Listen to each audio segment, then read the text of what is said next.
Yeah, our sound is now on. Proper. Yep. Yeah. You are now live to your adoring tweet out? public. No, I've not tweeted out. Hell, I haven't got enough to do. I'll take care of that. I'll take care of it. Sure, You're relax. just fucking lazy. I am very much lazy. Ask anybody in my family. All right. Hang I on. might as well put it out there as well, Mark, eh? Yeah.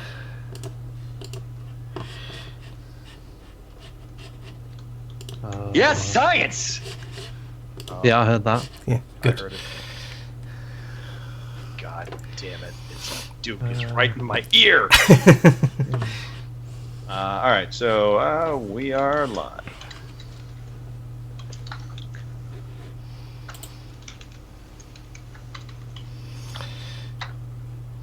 Hardly Dan's in the chat already.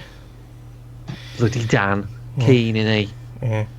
Dan. Hey, he should have filled our fourth No. spot. He's been asking to go on podcast, hasn't he? Give me a request, Dan. What is it? Wonderwall, Dan. Yeah, no.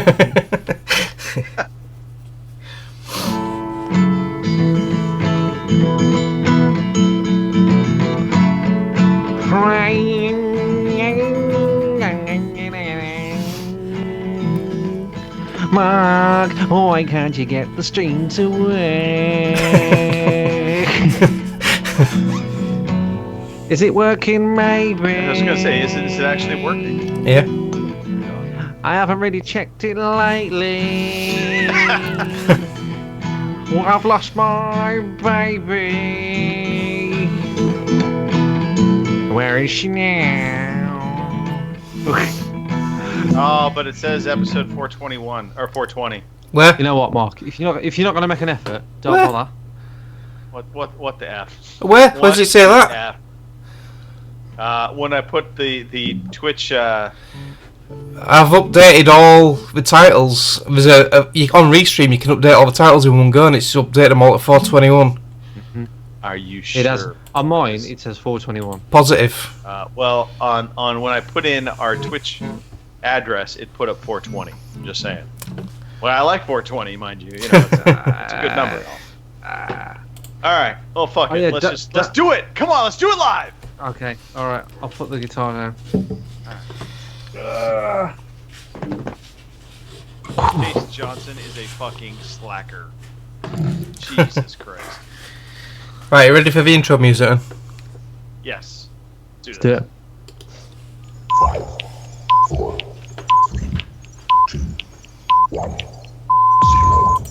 Good evening, ladies and gentlemen. Y'all are listening to the Overseas Connection podcast.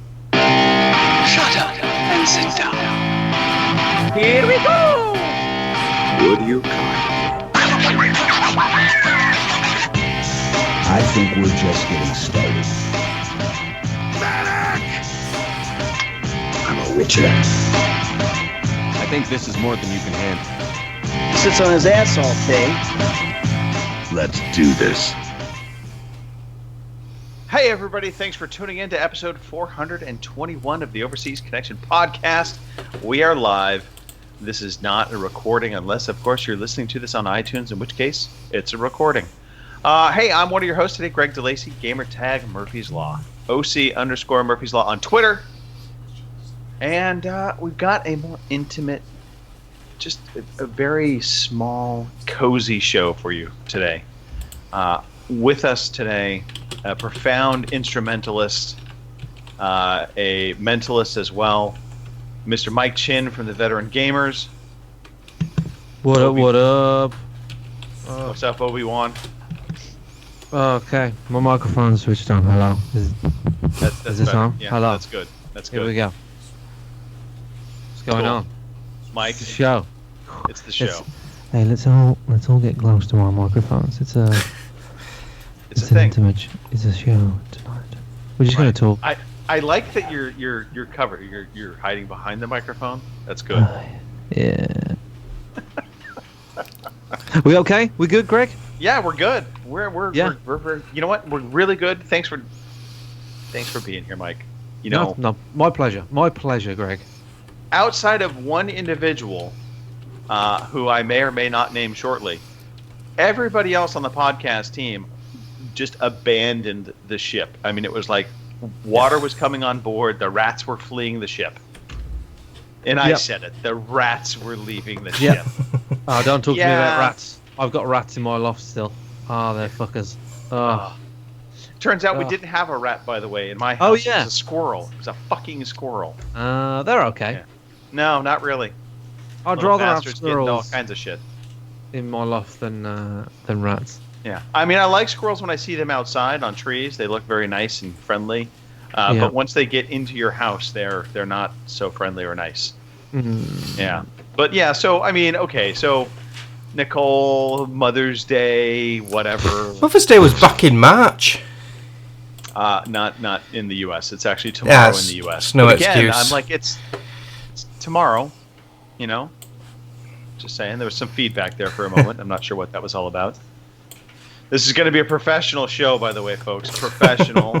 Kim also decided she had a party to go to last minute. Like, that was the best excuse ever. It's like, oh, by the way, sorry, I've got something else to do. I didn't even know about it up until 5 minutes ago. Yeah, and then Robin pretty much, it was just a straight up fuck off. Yeah. Yeah, he's gone to watch some motorbikes fly around this round bit of road Right. or something. Yep. And then, Mr. Webster, he threw up the same excuse my wife gives me, which is I've got a headache. I'm just saying.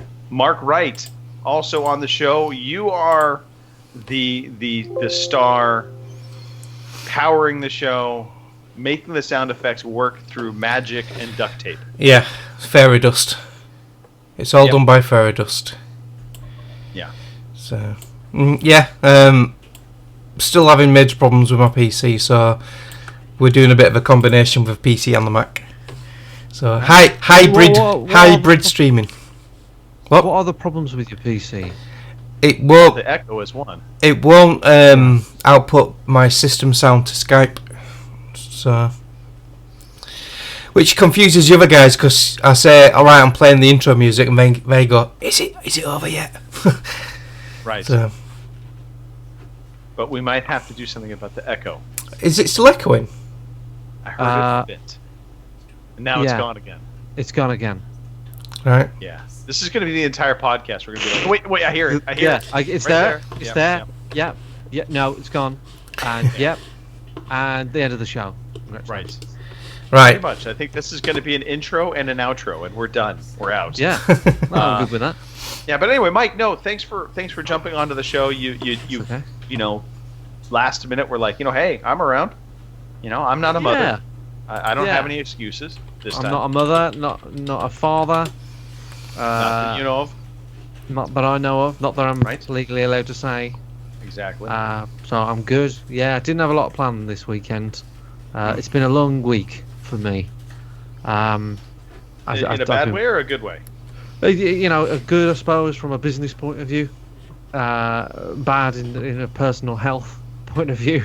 But it's fine. It's very rare that I have to film every day in a week.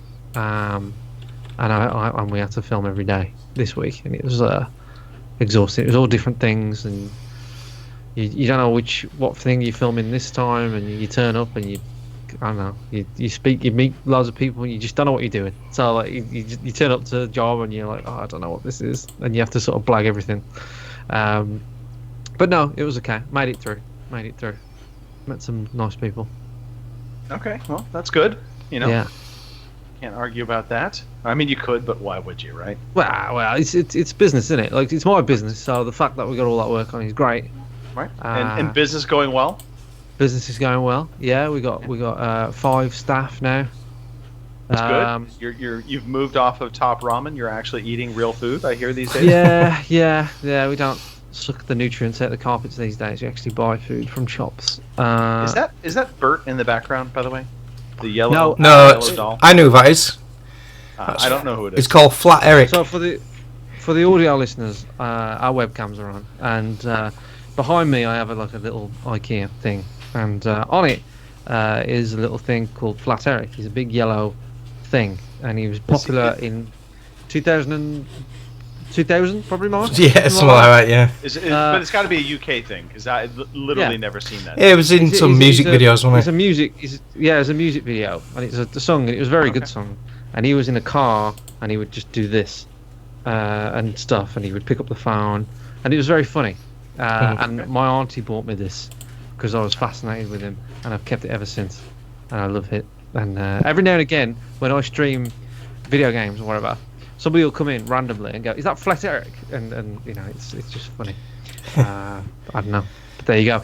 Yeah, so business is going well. Just a long week. I got to meet a lady called Lisa Potts. I don't know if you've ever heard of her, Mark. No. Greg, I don't think you would have. But Lisa stopped a machete attack at a school. All right. Yeah, so she was given the George Medal, which is presented by the Queen, and she's had tea with Princess Diana just before she passed away. And she was a really nice woman, and we got to meet and work with her for a little bit. So my job takes me everywhere, but so it's interesting. But yeah, you know, just having 5 people in the business is weird because they all have rights now. When you employ people, when they're freelance, you can just treat them like shit and spit on them and stuff. Yeah. But when you employ them, like HR comes into it and says, "Oh, like, you gotta offer them pension and not slap them every day." I'm like, "Oh, for fuck's sake!" So yeah, you know, it's just that whole business of dealing with that, and they look at me like I know what's going on.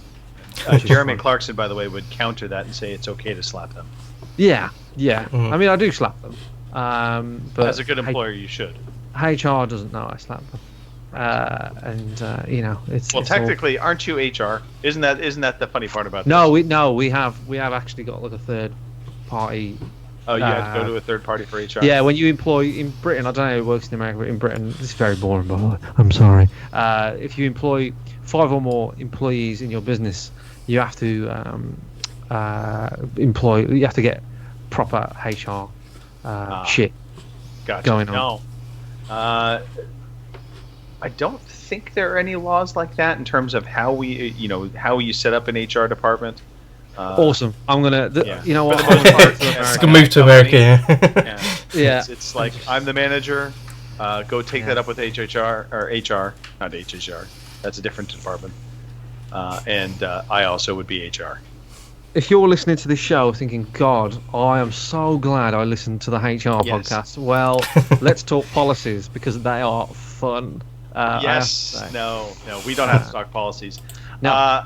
But this is part of what we do on this podcast. We do talk about video games About at some life point. And Right, stuff. but life, it happens. It's part of our life. It's so we What got else? to talk about it. Let's I talk about some stuff. I went to Portugal. That was Alright. good. Okay. As some people might know, that I'm teetotal. I've never drank alcohol in my life. So Until- going on a stag do or a bachelor party, as the Americans call it, right. is not my ideal scenario. I have to say. A little bit of peer pressure in those kind of situations. No, but I'm a little no. To be honest, no one. A lot of the guys didn't notice I didn't drink till like Saturday, and we went there Thursday, which gives you an idea of. Yeah, well, it just gives you an idea of like I can sort of blend in pretty well. I'm kind of like a social chameleon, really. I feel like I can blend into most situations. Mark, you've seen me out and about. Yeah. You know, we've been out. I would like to think I would have gotten you to drink, Mike. No, it's not going to happen. I'm 31 now, Greg. It's over. No, it's really not. You've got plenty of years It's- left, and it's I'm over. I'm just saying now. You will have a glass of champagne at your wedding. No. Yes, you will. No. It'll happen. So it's just I don't know. And for my bachelor party next year, You're I'm coming gonna to go. California. I'm gonna go to Amsterdam. No, it's not California. No, and I'm going to do the other thing. Not drink. Do the other thing. You're gonna smoke weed, but you're not gonna drink. Yeah, Mike, that's how strongly I feel about it. have you smoked weed before? No, Okay. no, never done that before. But I'd rather do that because on your bachelor thing you got to do something a bit mad, haven't you? Right. And I agree. I said to my best man, Marsh, I said, look, I'm not going to drink. It's just not going to happen. But I'll do the weed thing. And Tara's brothers just went fucking yes when we found out that we were going to Amsterdam because they love That Amsterdam. may be the better choice, to be perfectly Yeah, honest. I think if they were if really it had been happy. legal at the time when I started drinking, maybe I would have opted for that. Yeah. It doesn't mean I'm going to become like a pothead or anything when I get back. Maybe, I don't know. But Well- you know, my brother's going to come and he loves Amsterdam and he's been known to do that. Partake. So everybody's pleased that we're going there, and everybody's pleased that I'm going to join in a little bit. But I'm just not going to drink, Greg. I'm just not Well, going to do it. I Mike, tell you what. I have homework for you, Mike. Right. I want you to go look up. Do you remember the show Taxi? Did you ever see that? Is it in the- Christopher Lloyd and Yes. Yeah, I haven't seen it actually. No, I don't So know. you what's have to about it. look up. It's probably on YouTube somewhere, but look up the episode where he first tries drugs, because Christopher Lloyd's character in that movie, or in the TV series, and I forgot the name of his character, but he's this completely spaced out druggy dude. Right. But before, he was like straight laced college Ivy League guy, and then he was like, "Oh, it'll never affect me. It'll never affect me." And he tried it one time, and then he turned into who he was. So Yeah. it's a very funny episode. Yeah, right. It's kind of like Barney in The Simpsons before he drank. He was all like, but yeah, that kind So of thing. I'm expecting this. Yes. What you will be pleased about, Greg, is where we're going on our honeymoon. California? We are thinking about doing Route 1. Oh, really? Okay. That is Highway on the 1, card. Highway 1, up and down the coast. That's right. So that's If that's you on do the that, card. Mike, if you do that, Yes. we will meet.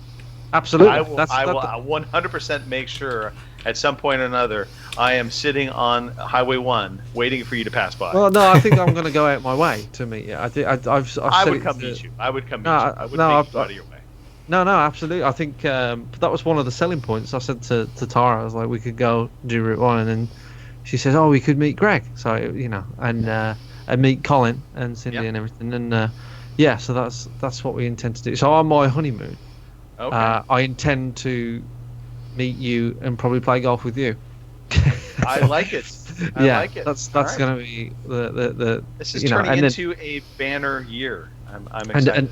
Tara can go off with Cindy and do whatever women do. Yes. I don't know. But yeah, that's the plan. I haven't told you about that yet. That's and then I've heard about different things like Carmel and Yes. you know, Santa Cruz and all that sort of stuff. Right. So so I'll be that asking- is all like Northern California area. That's good. You're in the That's right huge, zone. isn't it? That's, yeah, I mean, yeah. For the You know, longest I think- time, Robin kept trying to put me in Los Angeles. No, That's really far away. I'm aware. I think we're going to start in San Fran. Okay. That might be a place to start, and then work our way down. And then I know Yeah. you want too far. No. We're actually probably where you start will be closest to us Yeah. technically because of where I live now. But San Francisco also will probably remind you the most of England, Okay. depending upon you know when you take your honeymoon specifically. But San Francisco does get cold. It does get overcast and foggy. Yeah, lots of homeless people as well, which Yep, is very yep. similar to England. Yeah, no, that's fine. Good for that. And then Carmel is nice. Monterey is nice. Yeah. Yeah, you're gonna have a good time. Yeah, no, I'm looking forward to it. You know, it's not set in stone yet, but we're pretty keen on that idea. No, it's set in stone now. Oh, it is. Yeah. Oh shit. Sorry. I don't know if I've got anything else going on. We're doing monster trucking next week. Monster trucking. Yeah. You gonna go to a monster truck show, or are you literally No, going we're gonna to jump do into- it. I think we're gonna ride in a truck, a monster truck. My brother bought me and Tara a monster truck thing. Oh, okay, all right. Monster that's- truck experience. Yeah, it's been a mad year really. We've done lots of different things. Yeah. But yeah, monster trucking. I don't know. Have you ever done that, Mark and Greg? Have you ever? No, I've been No, to some I shows where you watch them crush cars and stuff, Yeah. like rally events and stuff, but I've never actually been in one. Yeah, that sounds exciting. Yeah, Yeah.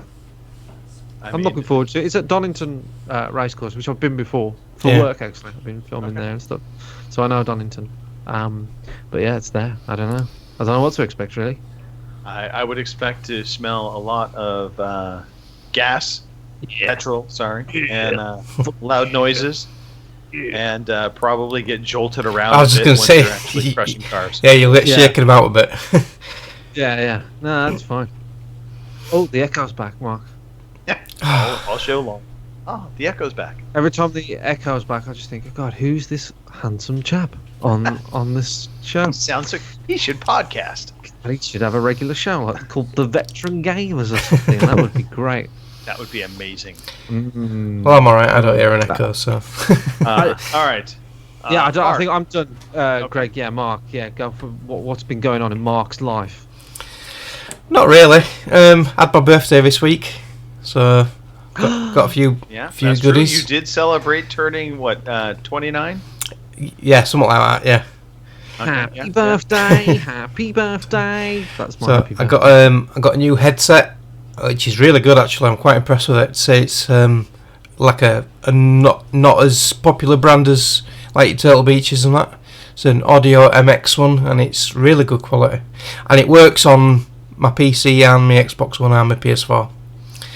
I also got a new car stereo, like a double din, like touchscreen one, so it plays movies, and it's got reverse camera and all this sort of like sat nav built in and that, so it's quite fancy.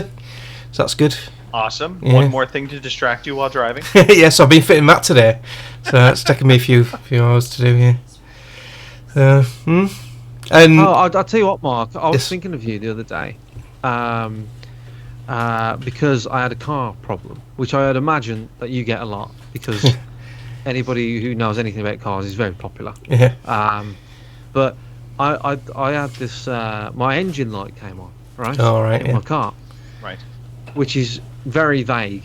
You know, it's just Yeah. like your car just basically going meh like that, right? And then so we're driving. We watched a rugby game. We just came back from the Worcester Warriors, and we were driving, and came on, and it just went meh. My light's on. Fucking deal with it. And okay, so I pulled over, and if there's not like as Lee Evans says, like if there's not an elephant or an octopus on the car, I don't know what's wrong with it. You know what I mean? So I looked like I do, and I checked the oils and shit. Mark, you know, that's that. I thought that seems like a thing to do. So I did that, and it was all fine. And then, I remember you need a diagnostic machine, really. to Yeah, know what's going on, everything's right? computerized these days. Yeah. So I remembered that the neighbour has a diagnostics machine, Yeah. and instead of going to a garage, I'll go to my neighbour because they charge you like 50 quid or whatever at the garage. So I went to my neighbour and I said, "Can I borrow your thing to know what's wrong with my thing?" And he went, "I'll tell you what, Mike, I'll do it for you." And I went, "Fantastic." So I gave him the keys, and I went inside and I played City Skylines, right? And then he came, he rang my door, and he went, "There you go, Mike, it's off." And I went, "It's off?" Yeah. I don't want it off. I want to know what's Why wrong it with came on. Why is it on? Yeah. And he said, "Oh, I don't know. I knows." And I'm like, "Well, Yeah. I need. There's that echo again.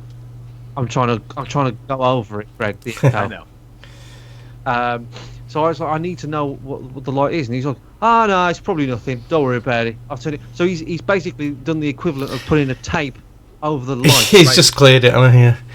Yeah, he's just cleared it, which is what you're supposed to do when you sell the car. Yeah. So I have no idea what's wrong. Now, and I can't even go to a garage now and go, my engine light was on, but it's not on anymore. Yeah, I know, but it was, and Yeah. there's no codes because we He's cleared them. Yeah. So Has it not been on since? no, Sometimes they do come on under like weird situations, and it's like a fluke thing. What's caused Like it? a Like misfire, a spark yeah, misfire, yeah, or whatever, it says a bit of it'll come on. overfueling or something. So yeah, if it So- comes back on, just make sure you get the code before he wipes it next Zero. time. So I have a funny story. About I've got a code reader. I'll bring it down to EGX. yeah, I'll drive it. I'll Yeah. drive it to EGX. Go on, Mark, sort it out. I'm going to enjoy the show. everybody who has car problems, please bring your car to EGX. Yeah, Mark yeah. will fix it. Yeah. That's awesome. No, so literally we had a check engine light come on in one of our cars.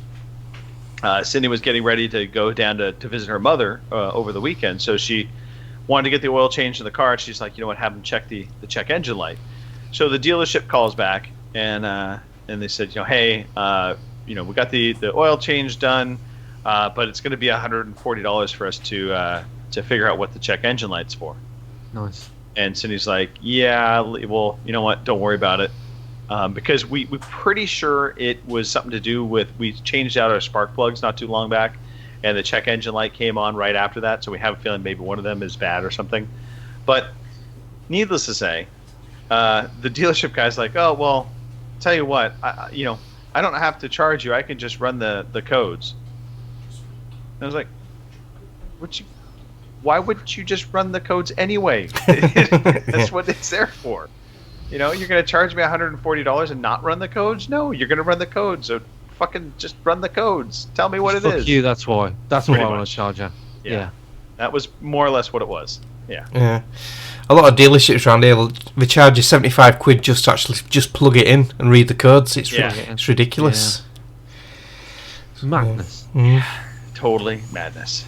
All right, well, I guess I would be up. So I took my son out to, there's a big special needs event in the city today.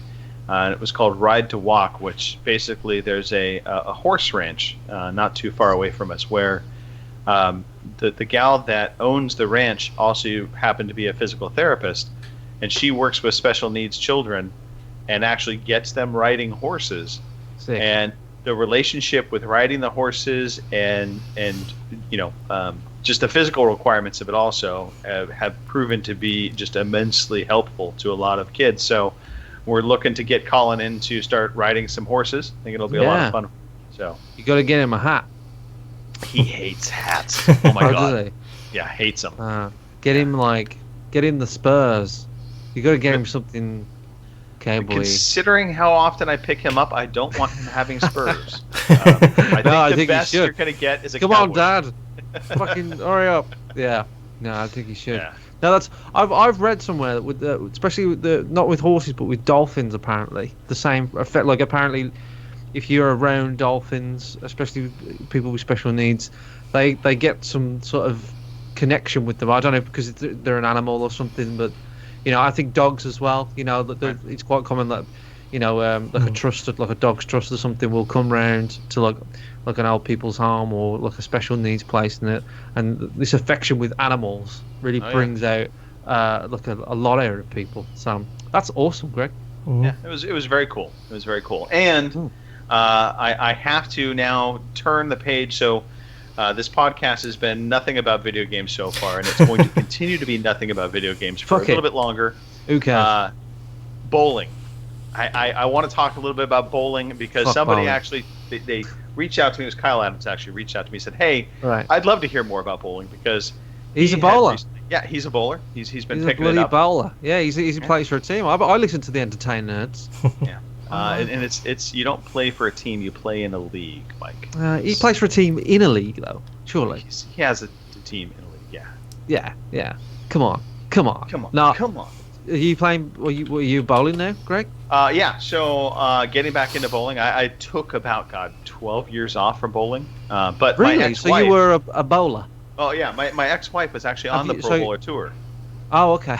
Yeah, she actually had bowled a couple 300 games. So, yeah, and of course, one time she almost hit 300. I forgot where she wound up at. I mean, it was ridiculously high, but I was being an asshole at that time. So was this the route to your divorce with her, Craig? This did not lead to my divorce with her, although it should have. It should have. No, I literally was like, well, you could have hit 300. Yeah. That didn't go over well.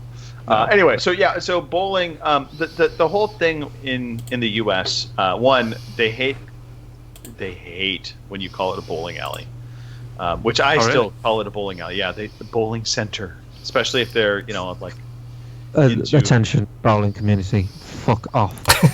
right. It's a bowling alley, damn it. But yeah, so I mean. The question that was kind of asked of me is kind of, what's the experience like? Because out there, he said, mostly it's just a bunch of people getting drunk and, just throwing the ball down the lane. That's not terribly different from out here. You definitely get that level of people. But All of the leagues that we run for the most part, they're all paid leagues. So there's prize pots, money pots, if you will. So you have monthly or weekly dues.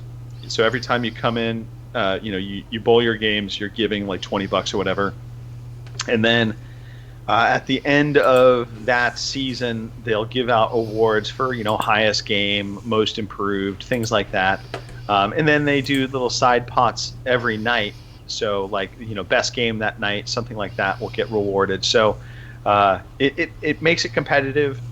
And they also do a lot of handicapping leagues. So if you're not the best bowler, you still can be competitive because you'll get, in a sense, you get handicapped. So let's say the average is supposed to be 175.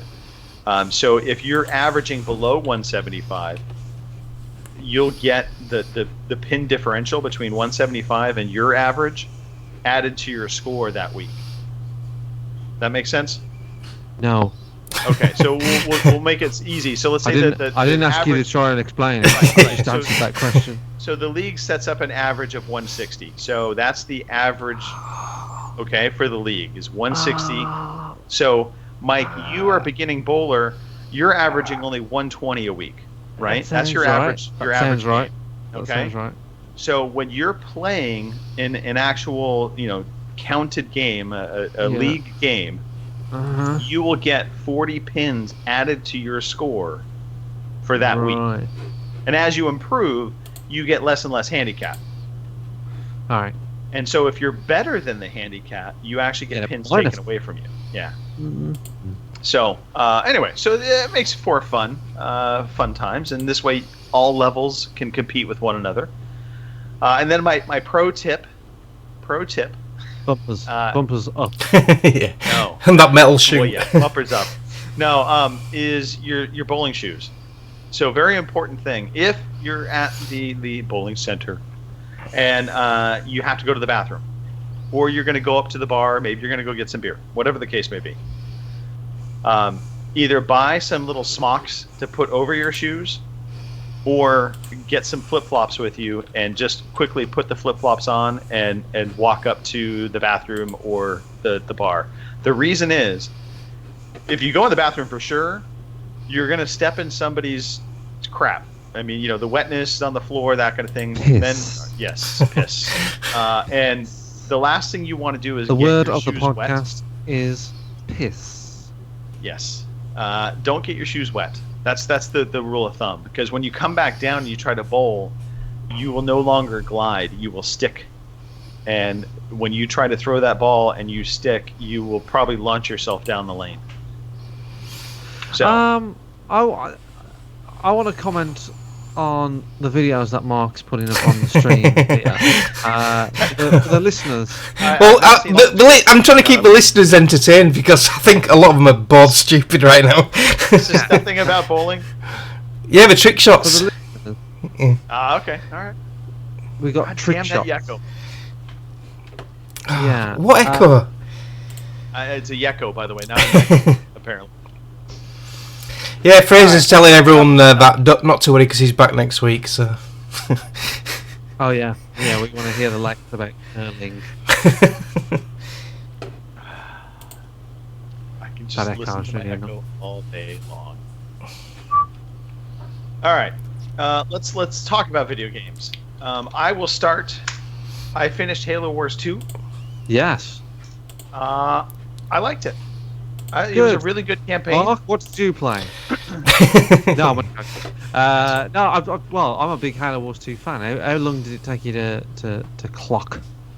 I mean, I want to say the campaign's about 6 hours. It's not very long. Is that all? It is. Wow. It is fairly short. It ended a little faster than I anticipated. It didn't feel like there was many cutscenes in this. Which is like one of the standout things about Halo Wars 2. So I was a little bit disappointed in that as well. I mean, the campaign itself, the mission types that you play actually are pretty good. There's a lot of variety to them. There was one mission in particular.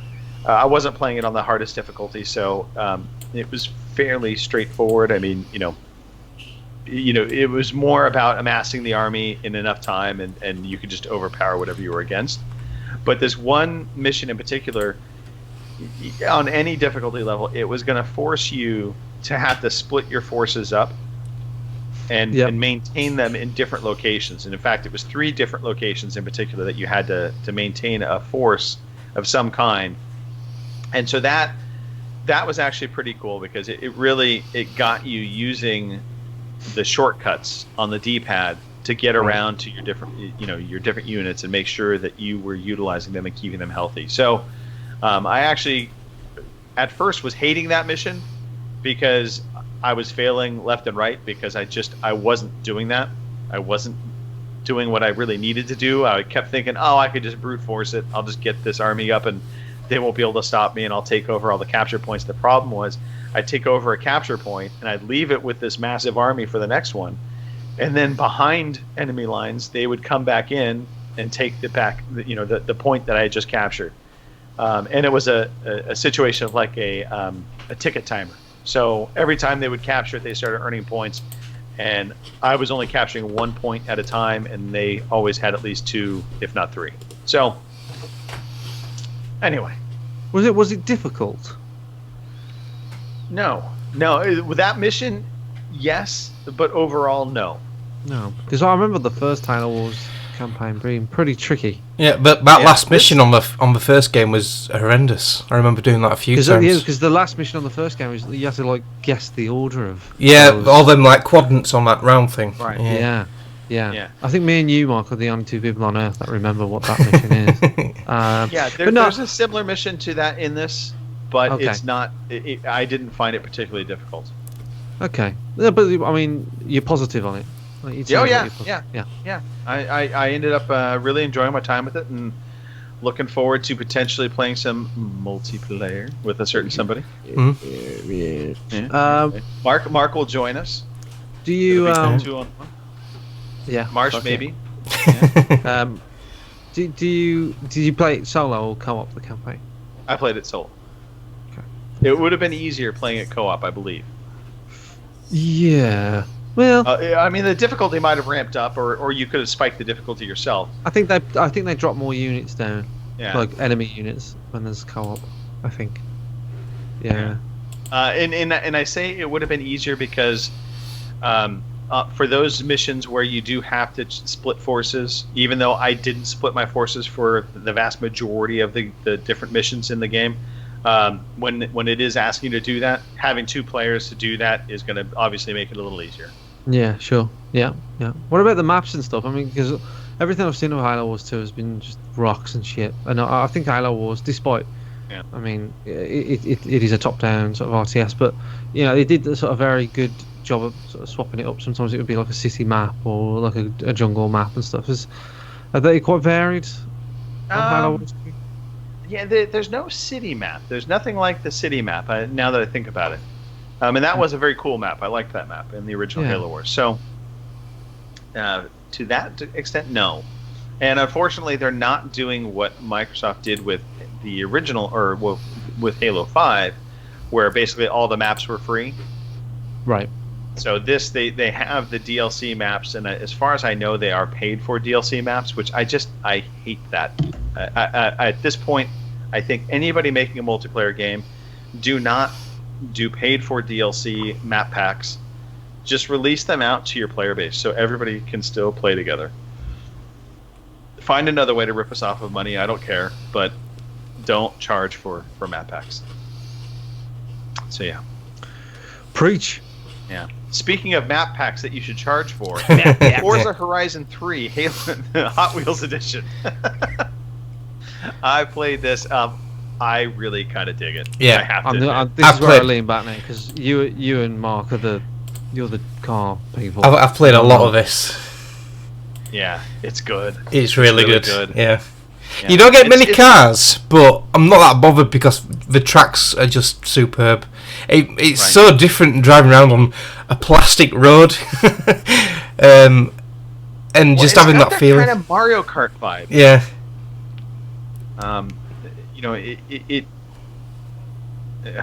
Goddamn echo. I can't hear it. It's you, Mark. It's you. I can't hear it. I know you can't hear it. I can hear it. Anyway, So, as you're driving along the tracks, they do have speed boost built into the tracks, which that I thought was kind of different. But obviously, for a Forza game, it makes it very arcadey.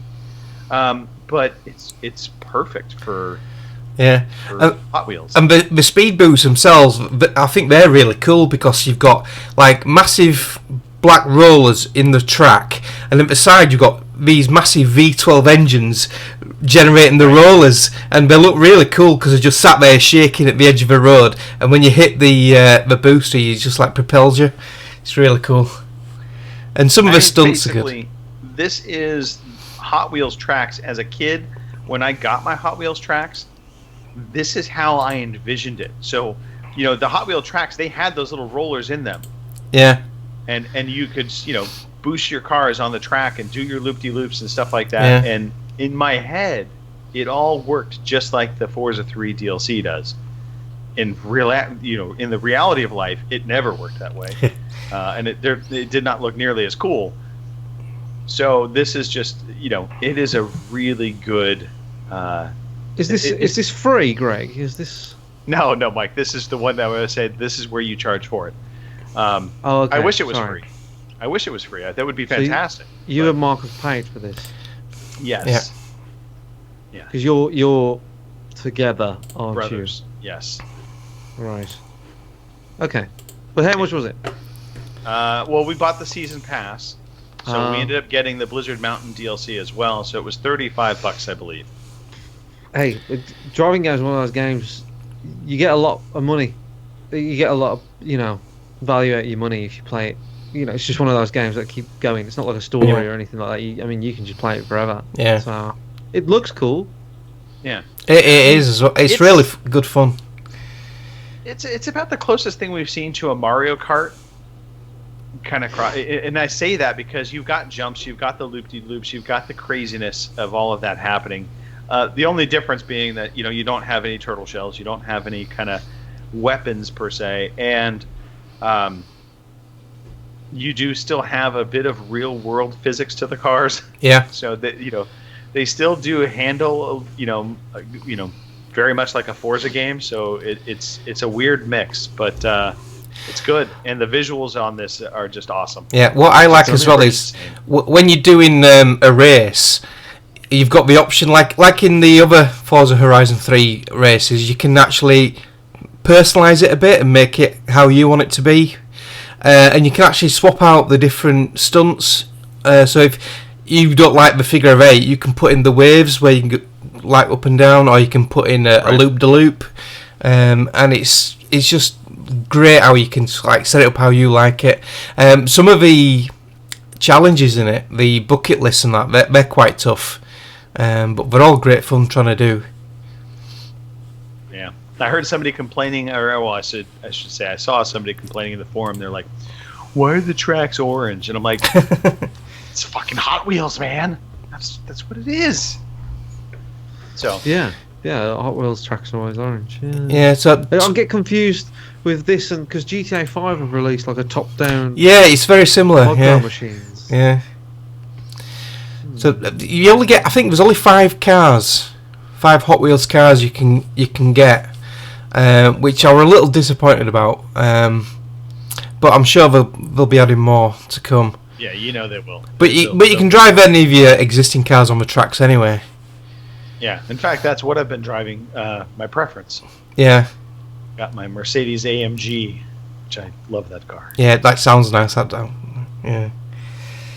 But yeah, if anyone's on the sort of like the fence about getting this, if you've got the money, I'd highly recommend it. It's a lot of fun, a lot of replay value. You earn medals in this, and it sets you challenges for each race. So it'll tell you to get so many drift points in a race, or hit so many skill points in a race to get all 3 medals. And the more medals you unlock, it unlocks more features. I think I'm up to 100. I've just hit 100 medals now. So I've unlocked everything now, I think, and I've done there's a massive, do you know the showcase events on Forza Horizon 3 where you're racing a train or you're racing a fighter jet? Right. In this, the last one is called the Goliath, and it's just basically all the island. You just do the whole circuit on every stunt, and it is absolutely a blast. So yeah, it's really good. Right. And Blizzard Mountain, I've played a bit of that. Have you tried that, Greg? That's quite good. I have not. Yeah. I It's already quite heard good good fun. things about that. Yeah. So I knew eventually we'd be getting this the season pass. Yeah. The Hot Wheels DLC just like cemented. Let's get it now. Yeah. So. Mm. All right. Well, enough of that. I can see we've bored Mike to tears. Mike, are you still awake? Yeah, no, I'm just watching it. No, Fords is a weird sort of beast for me. I think the only Fords that I've ever played was one, and Let me throw this out there, Mike. I get it. You're not a car guy. You're not a gearhead at all. I've liked racing games. No, I get that. So what I'm going to tell you right now is I think you would love Forza Horizon 3. I think this is actually your kind of game. Because you liked Split Second, didn't you? It's that sort of vibe, yeah. Yeah.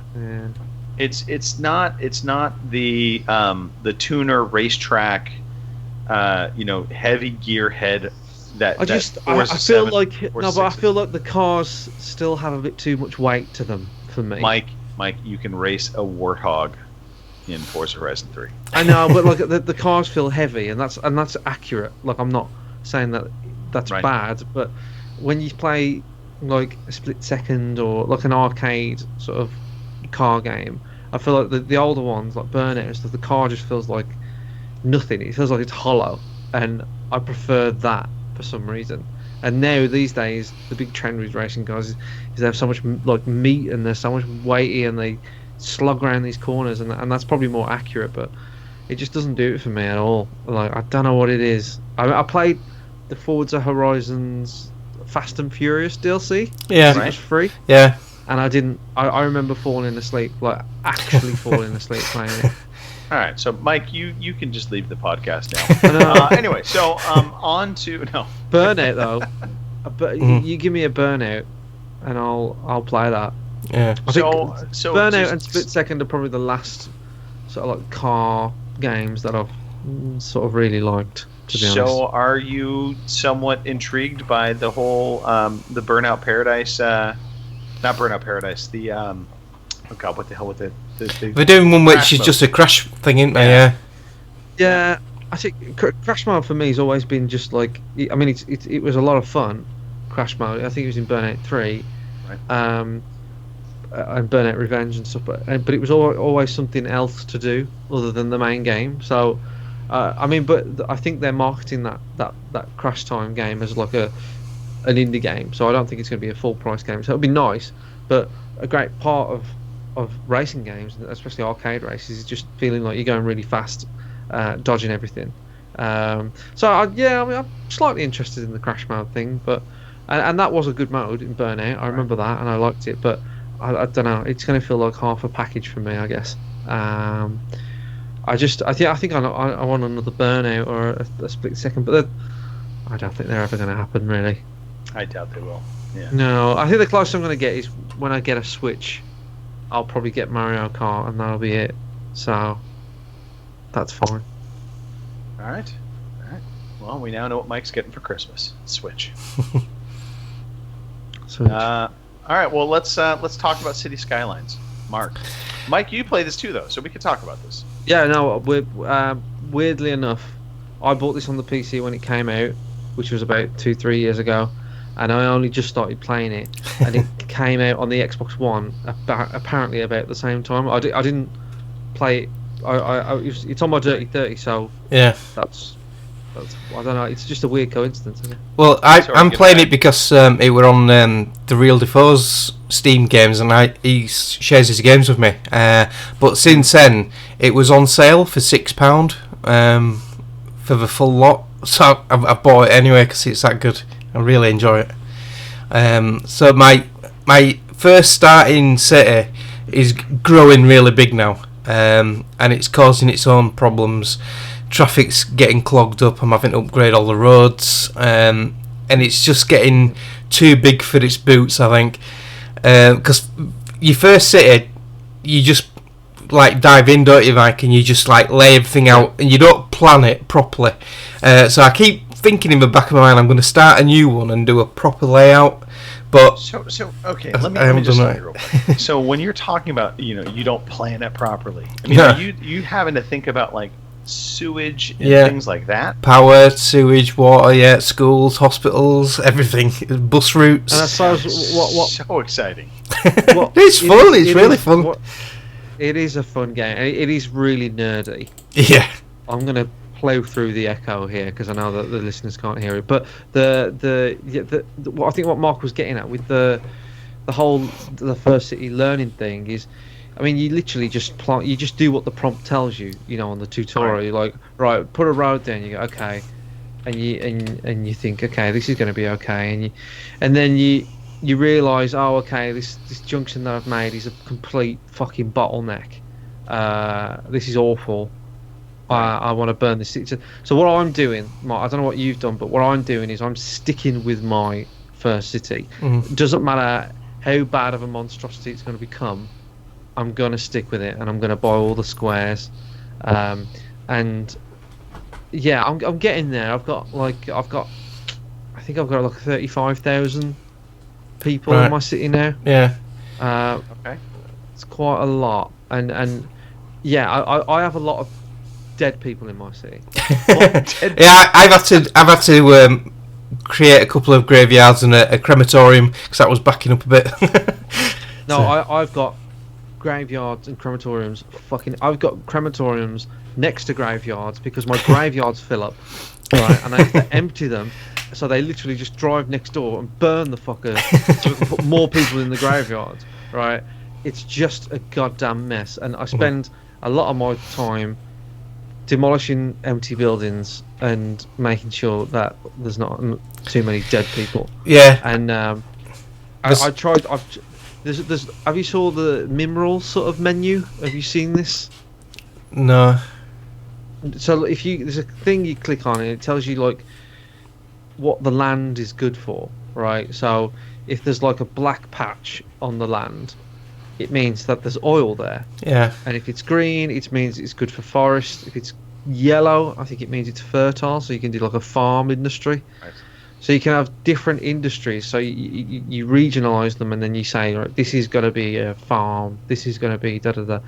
And I found this big black patch right on my land. I'm right. So I've just built this road all the way up to it, and I'm just going to absolutely, fuck the shit out of that oil and get it out of there.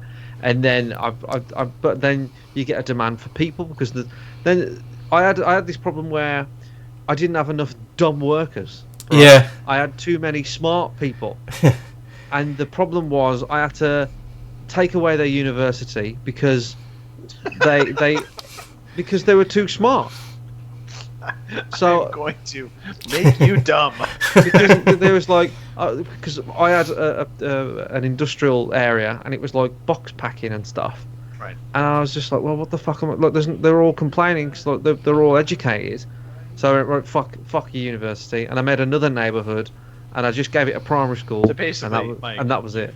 You've got a city full of millennials. I've got a city full of people going, well, I want a better pay rise. It's Right. basically England, where they want a job, or there's low paying jobs there, but they don't take because they get better from benefits or whatever. So, fuck them. So I just made them all dumb, and then I got no one in my offices or all the educated jobs. So it's a constant battle. The irony though of this, I will say this. That's what I mean. If you think about it, Mark, you're talking about, or Mike, you were talking about. You've got roads and they're stupid and they're not working right, but you're gonna keep them. That's like the real city. I mean, I look at my town. Yeah. We have many of those fucking roads where I'm just like, who the Yeah. fuck thought? And then bottlenecks. This yeah. was a good idea. Yeah, it's true. Yeah. So I did the just for Nasty Throwdown in the chat. I'm playing this on PC. I wanted to get it on Xbox, but there's no point because I've got it on PC. So because the I Xbox have version heard does look good. It controls well. Yeah, but yeah, I did the sort of like noob common thing. I put the waste pipe into the river at the top, and I put my inlet a bit further down, and then I started wondering why all my people kept getting sick and poorly. So I had to switch them round. Drinking their own shit, piss. yeah. So, Yeah. but yeah, later on Down the line. it shows you the river. It sort of like goes a bit of a browny, stainy colour. Yeah. Yeah, well, there's always a shock, isn't there, when you make your city and you think, oh, this is going really well, and then you click the pollution button, and then all of a sudden you go, oh my god, people are eating their own shit, and living in shit. Yeah. I better sort this out. But later on, you do get like a fertile, I don't know. You get a treatment plant, yeah. Treatment plant, that's Yeah. it. Thank you. So you get a treatment plant for your rivers. Yeah, I've unlocked You do that get now. things. What I really want to work towards is an airport. I really want an Yeah. airport, but you need a very high population. Yeah. I've got a train station. I've got an underground, Mm. and then. But the thing is, you don't with the underground, like you don't really keep an eye on it, right? So I made it, and I just thought that's not a big deal. And then I looked under it, and you can monitor it. And then I realised there were like hundreds of people waiting for trains under there. And there's no trains. Absolutely, like, tons of them. Right, and there's just like one train going around, so I have to sort that out. And it's just, you know, and like you were saying, Greg, you know, when you play this game, you realise, fuck me, it's really hard to make a city, all right?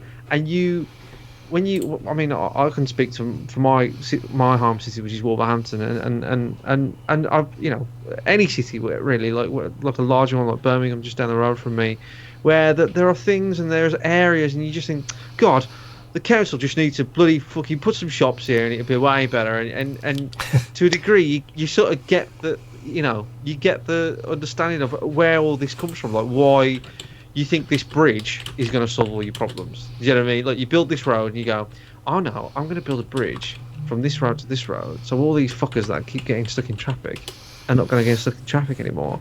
And then you realise, oh, because if you do that, then it's a big bottleneck for something else. And it's just this constant battle.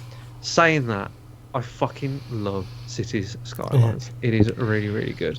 The more I've heard you guys talking about this, the more I've come to realize I think I'm living in a game of City Skylines. Yeah, I think you are. Because literally, so, you know, real life story here that segues with this nicely. We have this street corner where the city was trying to institute a law of you can't turn on a right against the red light. And so they had little signs up, and everybody just pretty much was ignoring the signs. And then they finally put up like a meter light, right? And it bright red arrow, you know, with the slash through it saying no turn on right, you know, when the red light was up. And it sounded great. And then we were noticing that the light was coming on even when traffic was going kind of... I need a diagram for this, but so basically the streets here, this is a total visual thing, and then the cross traffic was only going in one direction, and they couldn't make a U-turn, so there's no way anybody could like wreck. There couldn't be any kind of traffic issue with somebody turning right on that red light, yet they still have the no turn on red light come up.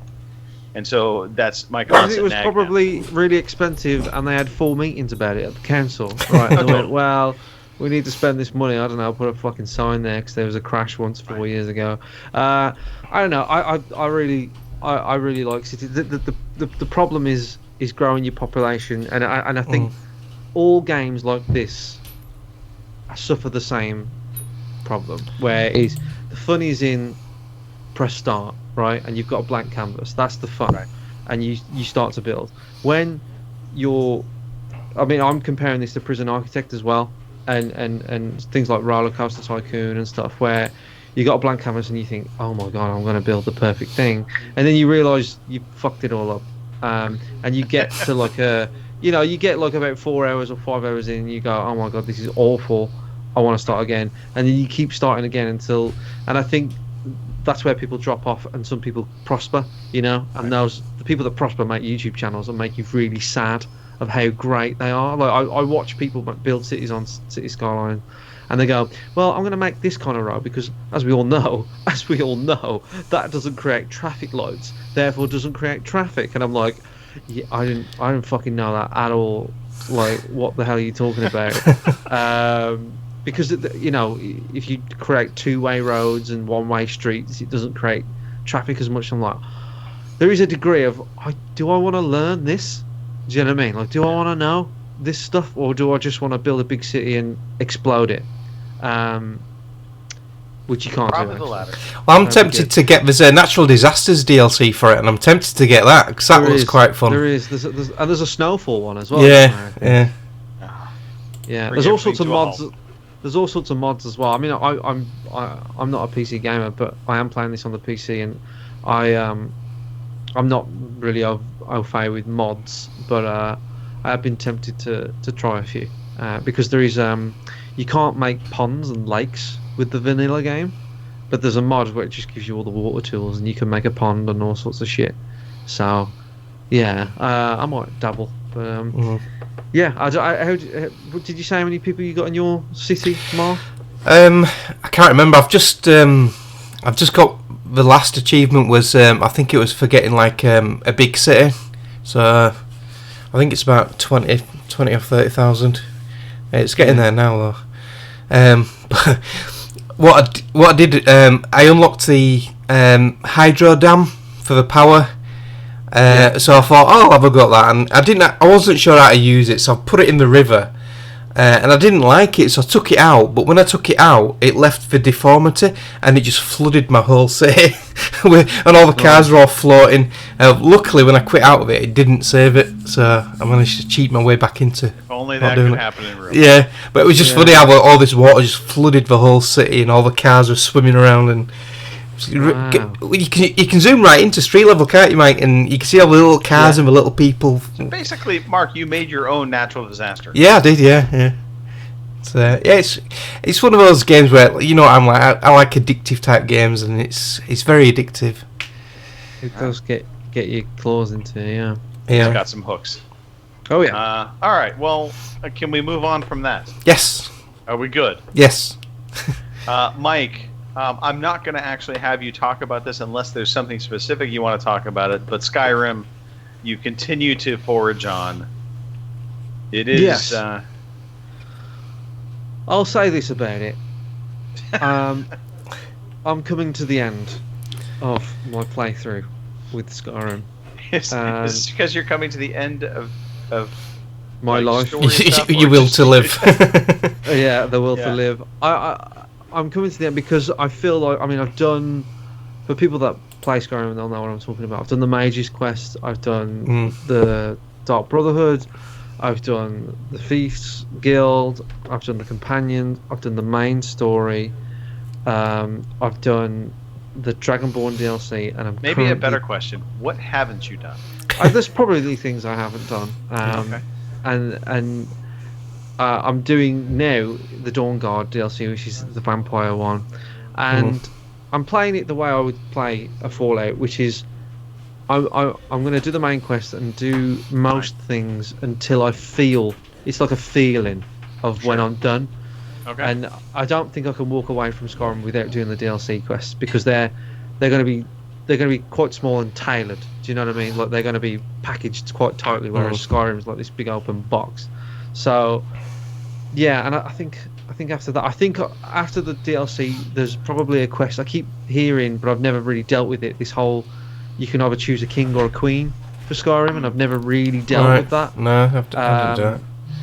So I just keep hearing about it. And today I streamed every minute I play of Skyrim is streamed online. Right. I've never played it without streaming, and I'm going to do like videos of all the playthrough and stuff. Today I hit a record of how many people watch me play Skyrim, and it gets to a number where it gets a bit scary to deal with because it's not a lot, but it's like it was 51. Wow, today. that's good. All right, and they're coming in because it's Skyrim, right? Not because they know me, and it gets a bit scary. They're like telling you how to play it. Like, because I have to very politely say, look, I really appreciate people coming in and watching me on their Saturday, but just don't tell me how to play it. And they go, oh yeah, no problem. Go get that. Left, you dick. Turn into a vampire. Do it. Don't turn into a vampire. Fucking stupid. Dude, he's old. Yeah. And That's one of to my be favorites. honest, I mean, to say that there's like 51 people in the chat, most of them were very, very nice. I've only streamed once and had these like 3 guys come in, and they was just like telling me that, you know, that I had a small dick and stuff. All things that I know. Right. All right. And Tell me again. I was killing them live with with kindness, you know, and they wasn't getting the picture, but they eventually fucked off. But you know, most of the time, people have been really, really nice, and I've the more I play Skyrim, the more people I sort of they stay with me. Do you know what I mean? And they come back and they go, "Hey, You're creating a following. You're doing this, right?" And they're gonna go as soon as I stop playing Skyrim, because they're like, "Are you gonna play it again?" I'm like, "No, I'm not." And I've been telling them about, you know, the Dirty 30, and a few of them have been going, "Oh, like, yeah, I'll watch you play the next one and stuff." But you know, it's just funny, and I suppose the next game that I play will attract the people that want to watch that, right? But no, it's been fun. I have enjoyed playing Skyrim, and streaming it on YouTube has been an experience. I have to say, it's been very bizarre and weird, and the game's good. I'm not going to sit here and say the game's bad. The game is really good. I don't think there's any way possible you could say the game is bad at this point, given how many hours you put into it. No, I think I would have put it down a long time ago if it was bad. There's just a lot of bollocks. Mm. Well, sure. There's a lot of like, It's a Bethesda game. I don't latch on to fantasy. You know, we all know that I don't. It doesn't hook me in, and sci-fi will hook me in. A Fallout will hook me in. You know, but a fantasy game won't. And the only mechanical thing that I'll say about, and this is the last thing I'll say about Skyrim, so we'll move on. The only mechanical thing I hate about Skyrim, and yeah, the combat's a bit shit or whatever, but the thing that fucks me off the most is the paths, right, and the map, because you get a cave and you go, oh, this cave is just there, and you can't. You have to go over a mountain. Yeah, I call it Skyrimming my way up. Right, and you have to fucking bodge your way up and stuff, and it's so annoying, and I hate, and it comes up all the time, and I just wish that whatever the next Elder Scrolls is, which I'll probably try, because I think it'll probably be worth my time. It just has paths in it, or a fucking, not a sat nav. I don't think I want a sat nav. I just want paths on the map. You know what I mean? Sure, I got you. Yeah. It's Makes just sense. annoying. So talking of sci-fi RPGs, Mike, are you in future getting Mass Effect Andromeda? I'm a massive Mass Effect fan. I know you are. I know you like it. I've completed it. Yeah, I thought it was brilliant. Yeah. I'll say this, Mike. It's better to play it now than it was when it launched. Fair enough. I think I'm curious. I don't know about. I don't know. I'm a bit worried to play it, because you know the news about they've dropped they're going to put the Mass Effect franchise on hold. You know, it's not good. Right, that is a piece of news that I did not actually cover. I forgot about that. That was breaking news this past week as well. Yeah. They're going to pause the franchise, and the developer that made Mass Effect have now just going to be support developer. So they just I know they make the cups of tea or whatever for the other ones. And that's just, pretty much how that conversation went. You know that.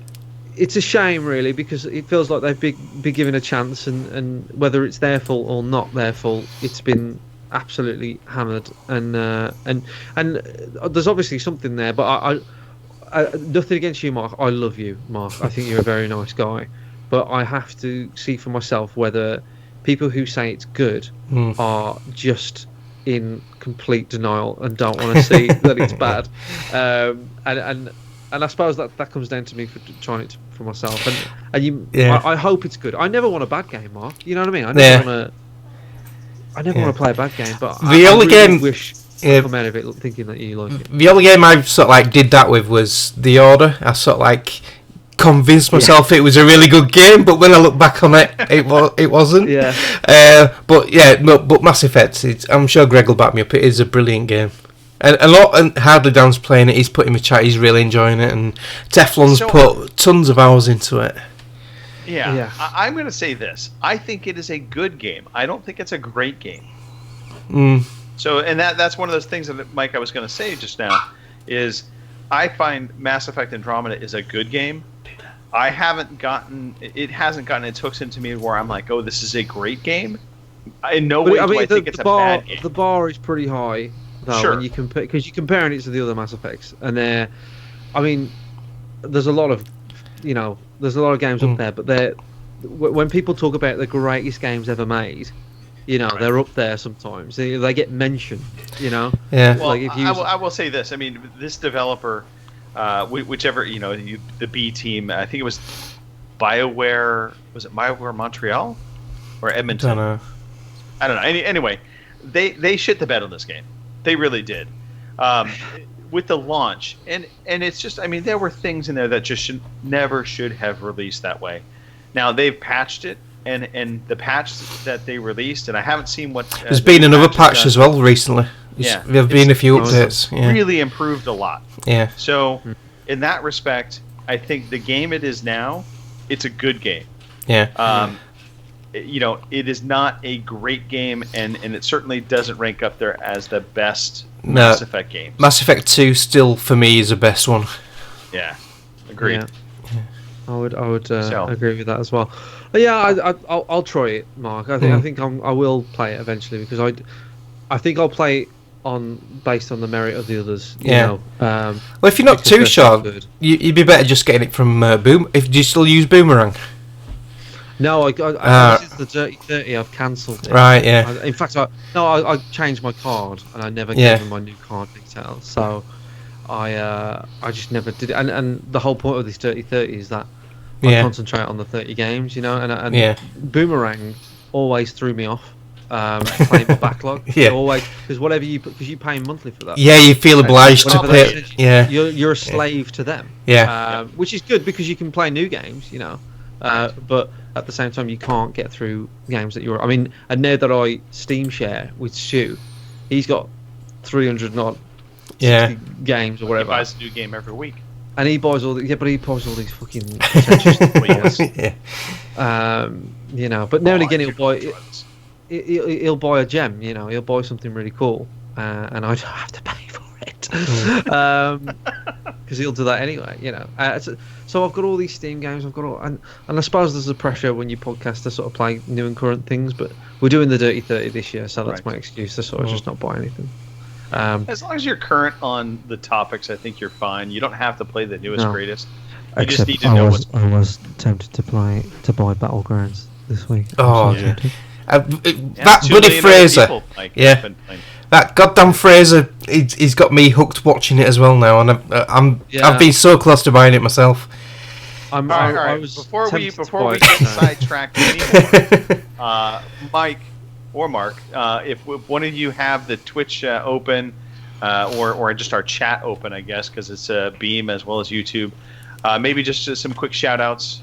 Mark, maybe you can handle that real fast. Well, I can only shout out the people who've actually typed something in the chat, because I've only got the restream chat open. We've had Martin in there, Hardly Dan, Master Mimu, Nasty Throwdown's been quite busy in there. Hardly Dan, Fraser Moo.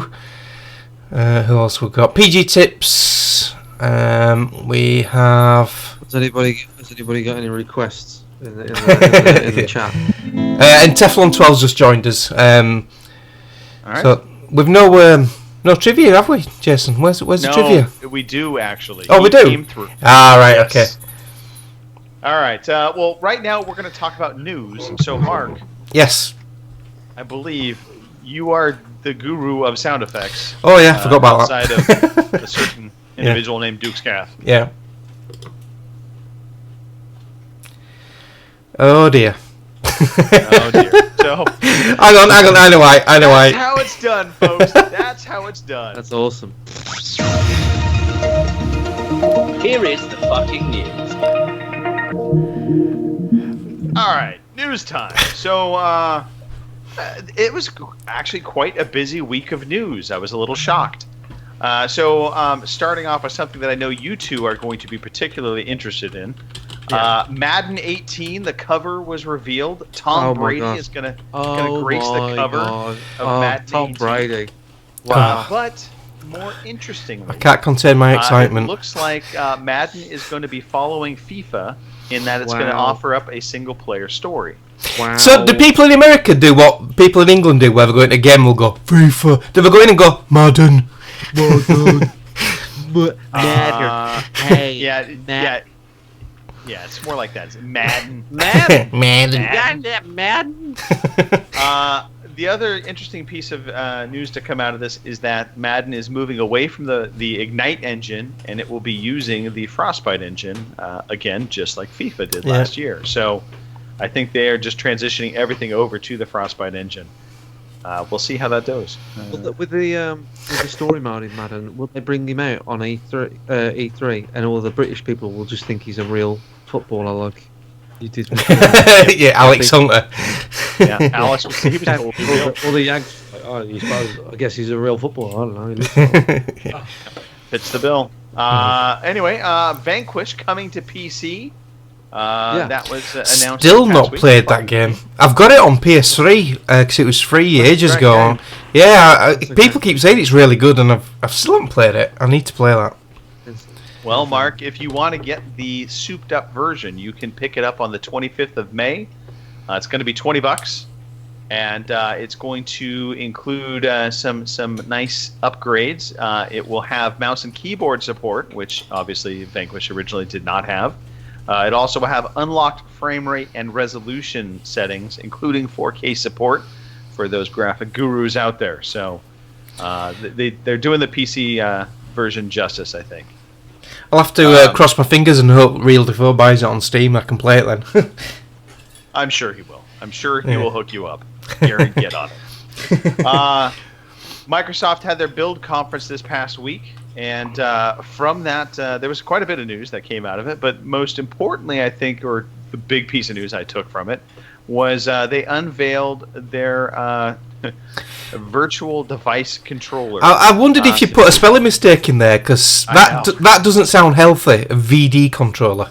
No, it does not. Yeah, so it looks very much like the Oculus ones. In our notes, I have some pictures of it. But what's nice about this is that they're not going to break the bank. They're going to be priced right around, I think, $100. And they're going to be packaged up with the Acer VR headset for $399. And that will be a bundle price. And then HP is making their own headset. And that also can be, I think that's going to go on sale at $329, and that won't be bundled with the controller. But both these headsets don't use any kind of those towers. I'm trying to think of the name of the tower for the VR headsets, where you have to set up the two towers in opposite sides of the room to track you. Right. Right. These don't use it. They have external cameras built into them. And so they just track the room, kind of like Kinect, basically. So where the towers are looking in, these cameras are looking out. Correct. Yeah. So Cool. setup supposedly super easy, and again, VR getting affordable. It'll be interesting to see if this helps the cause of VR, because I think VR still is in kind of shaky water. Well, I don't think we have enough shooting gallery games. No, I think there needs to be more. I think Clearly. there needs to be more. I don't. I can't get enough of standing on one spot shooting shit. Yeah. Yeah. Fuck VR. That's what I'm saying. Fuck VR. Okay. That's what I'm saying. What's up? Greg, I'm sticking with it. Sorry, I am now reading our show notes, and I'm just noticing that there's been some creative edits. I don't know how or why or who, and likely it was potentially somebody like Robin Tate came into our notes. But Microsoft Build continued, and they talked about the Creators Program, and that they're going to be adding mouse and keyboard support to Xbox One. And that basically all features from Windows will be available to Xbox One for creators in their apps. However, they did say that mouse support on the Xbox One would be limited because most mice are not going to be compatible with the Xbox One, with the exception of a few. But within our notes, I've noticed, like, for most species of mice, it won't be compatible. However, a handful of mice that prefer cheese without holes will be. So fucking that Robin. Oh, well done, well done. So, next piece of news. I don't know if you guys remember hearing about the game Rime and multiple games on the Switch that were getting a quote-unquote Nintendo tax. Right, no. I vaguely Rhyme's sort of like a Last Guardian sort of vibe game, hasn't it? And wasn't it coming out on the Switch and it's more expensive than the other games, the other platforms, isn't? Yep. So it was going to be $10 more, and this actually, there's a number of games coming out on the Switch that actually are $10 more than their counterparts on the PlayStation 4 or Xbox One. The reason for that is a bit shrouded mystery, but in a nutshell, it costs more to make Nintendo games right now for the Switch. Is it because they're a cartridge? It is. That's a big part of it. But however, the Rime developer is reducing the digital cost on the game, so it'll match the PlayStation 4 and Xbox One cost. The box set, though, will still cost $10 more. But to make up for it, they've included a soundtrack within it, and so that'll be part of the box set, and then you'll be able to buy the soundtrack for $10 more digitally. All right. This is a piece of news that excites me. And it's been... Yeah, be careful, Greg, because I think someone's been playing with this as well. Anyway, so no, BattleTech is a Kickstarter game that is basically a turn-based mech assault type game. They got a publishing deal with Paradox, and so they're going to be... I just got the edit that he made. Yes, the edits are fantastic. Yeah, I see. Yes. I would have read that. You should have asked me to read that out. I would have read that. Every news story has been quietly edited. Yes, very clever. But yeah, I think I would have noticed the word Dick Starter. Yes. Yeah, and Paradix. Yep. Yeah. But no, so good for them. Happy to see them getting their publishing deal. So what's BattleTech? I don't know what. So BattleTech. Well, do you remember the game Mech Assault? Oh my god, this is why you love it so much. Yes. Do I need to say anymore? BattleTech is the universe that Mech Assault sits in, so to speak. Oh my god, there's a universe and everything. Oh, yes. This is MechWarrior Online. That game is set in Oh BattleTech. god. Yeah. Oh yeah. Giant robots for the win. Giant robots for the win. So was you a big fan of Power Rangers or something, Greg? No, I actually hated Power Rangers. Always it's got have. big robots in it. Yeah. No, but I was a big fan of Ultraman.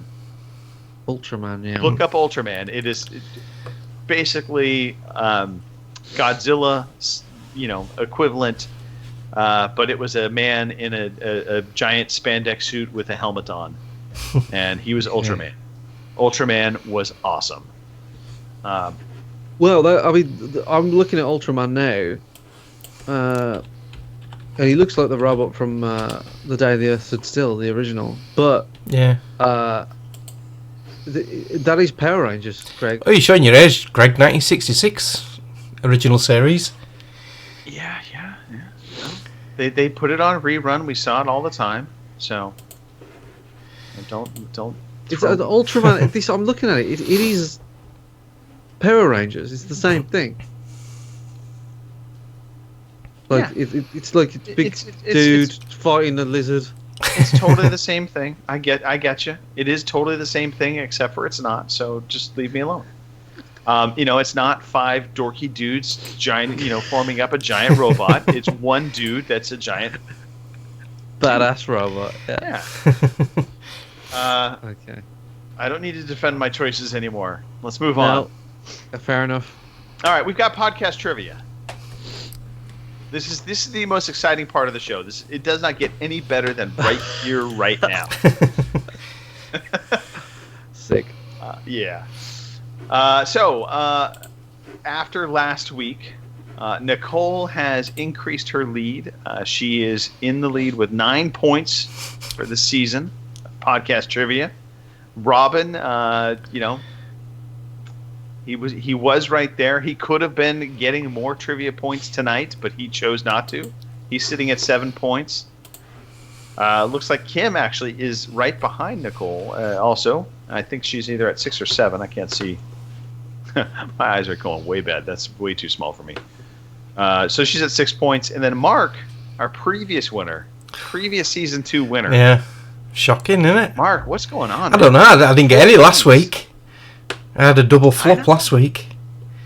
Well, this is your opportunity to pick up 2 points. Mike, you, for as few times as you've been on the show, you are tied with me with 1 point. Yeah. So this is your opportunity to also distance yourself from being in the bottom of the barrel. No worries. I'm going to work hard. I know you are. Here we go. Questions from our good friend of the show, Jason Johnson, our trivia master.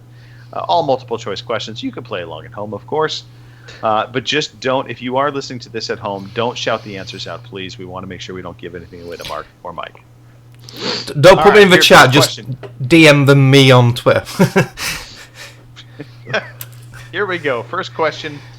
The original Quake was released in what year? Fucking hell, The original Quake was released in what year? Was it A, I played this as well.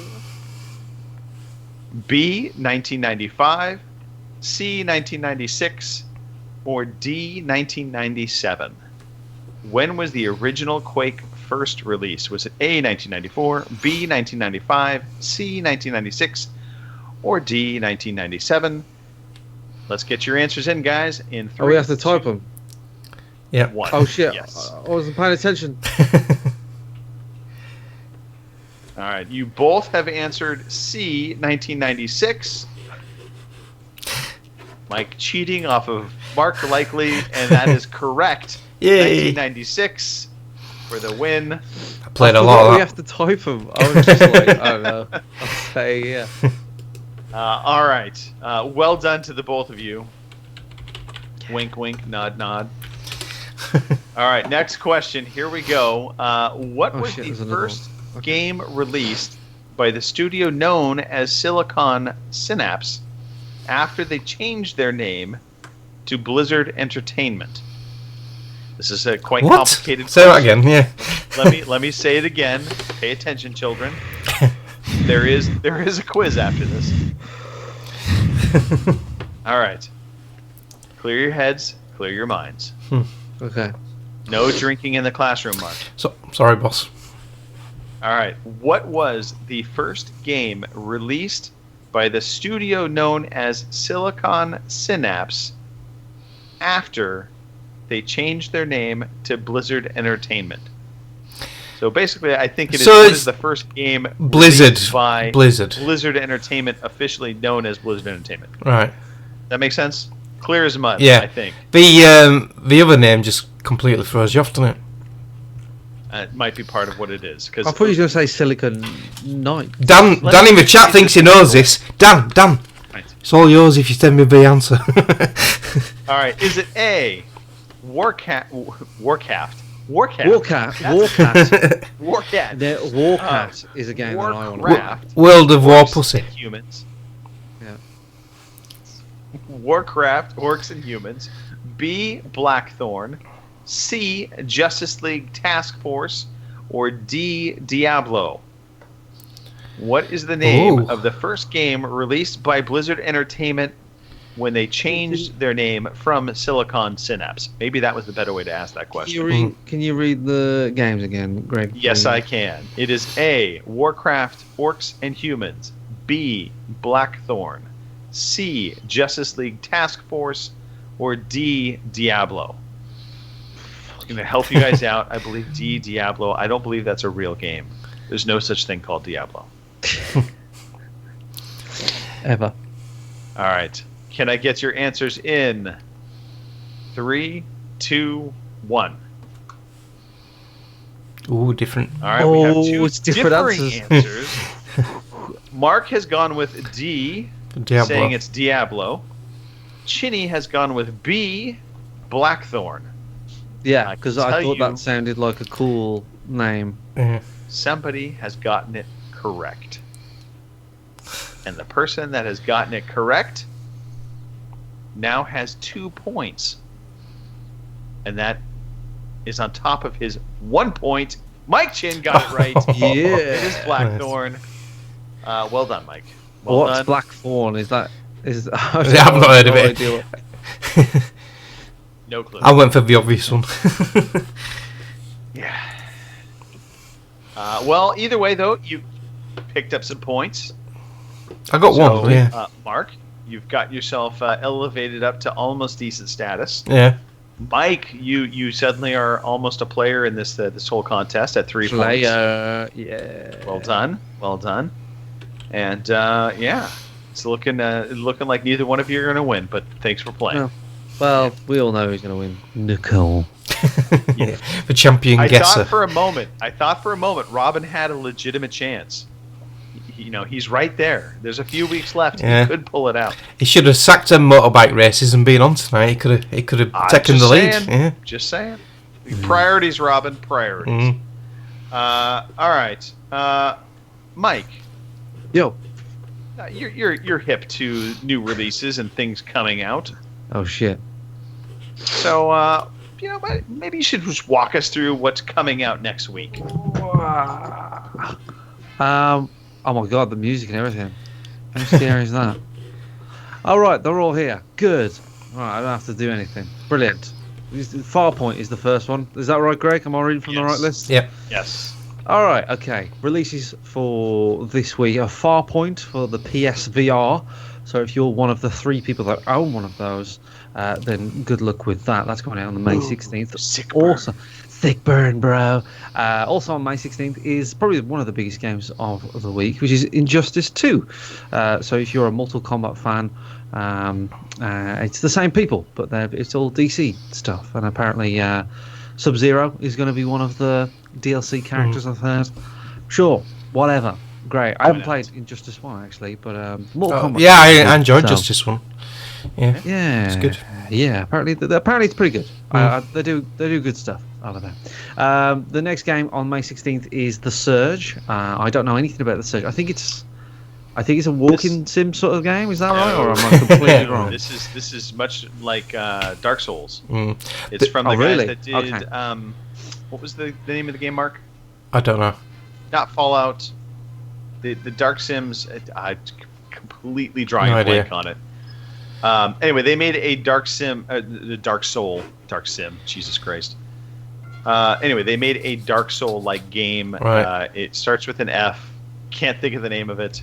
Fallen. The Fallen. Oh, yeah. They made the Fallen. Lords of the Fallen. And the Surge. Lords of the Fallen. Yeah. Oh yes, I do know Yeah. what that is. Yeah. Okay. So The Surge is what, a sequel to that, It's a or sci-fi. like Yeah, it's a Yeah. sci-fi setting, actually. Yeah, Sci-fi Nasty Throwdown in the okay. chat's looking forward to that. He's say it Yeah, looks cool. It's looking good.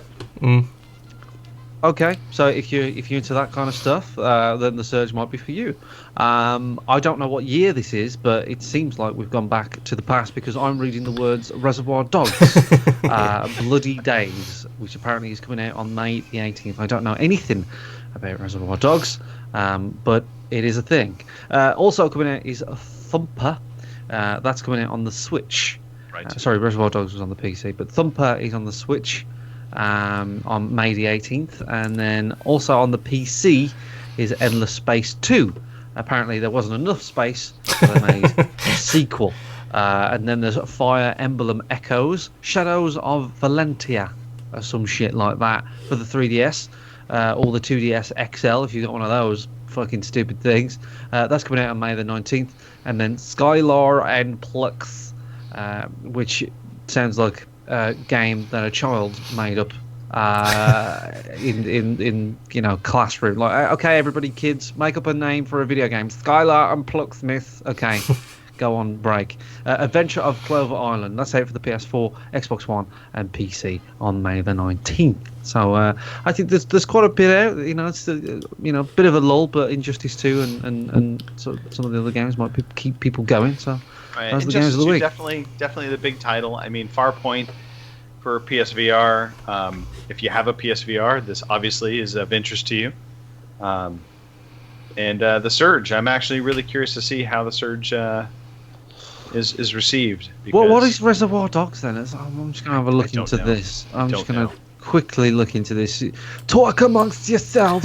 I'm gonna have a look. If it's linked to We the can do movie, that. it's a brilliant movie. The There was movie there was a fantastic. Reservoir Dogs game back in the day. Yes.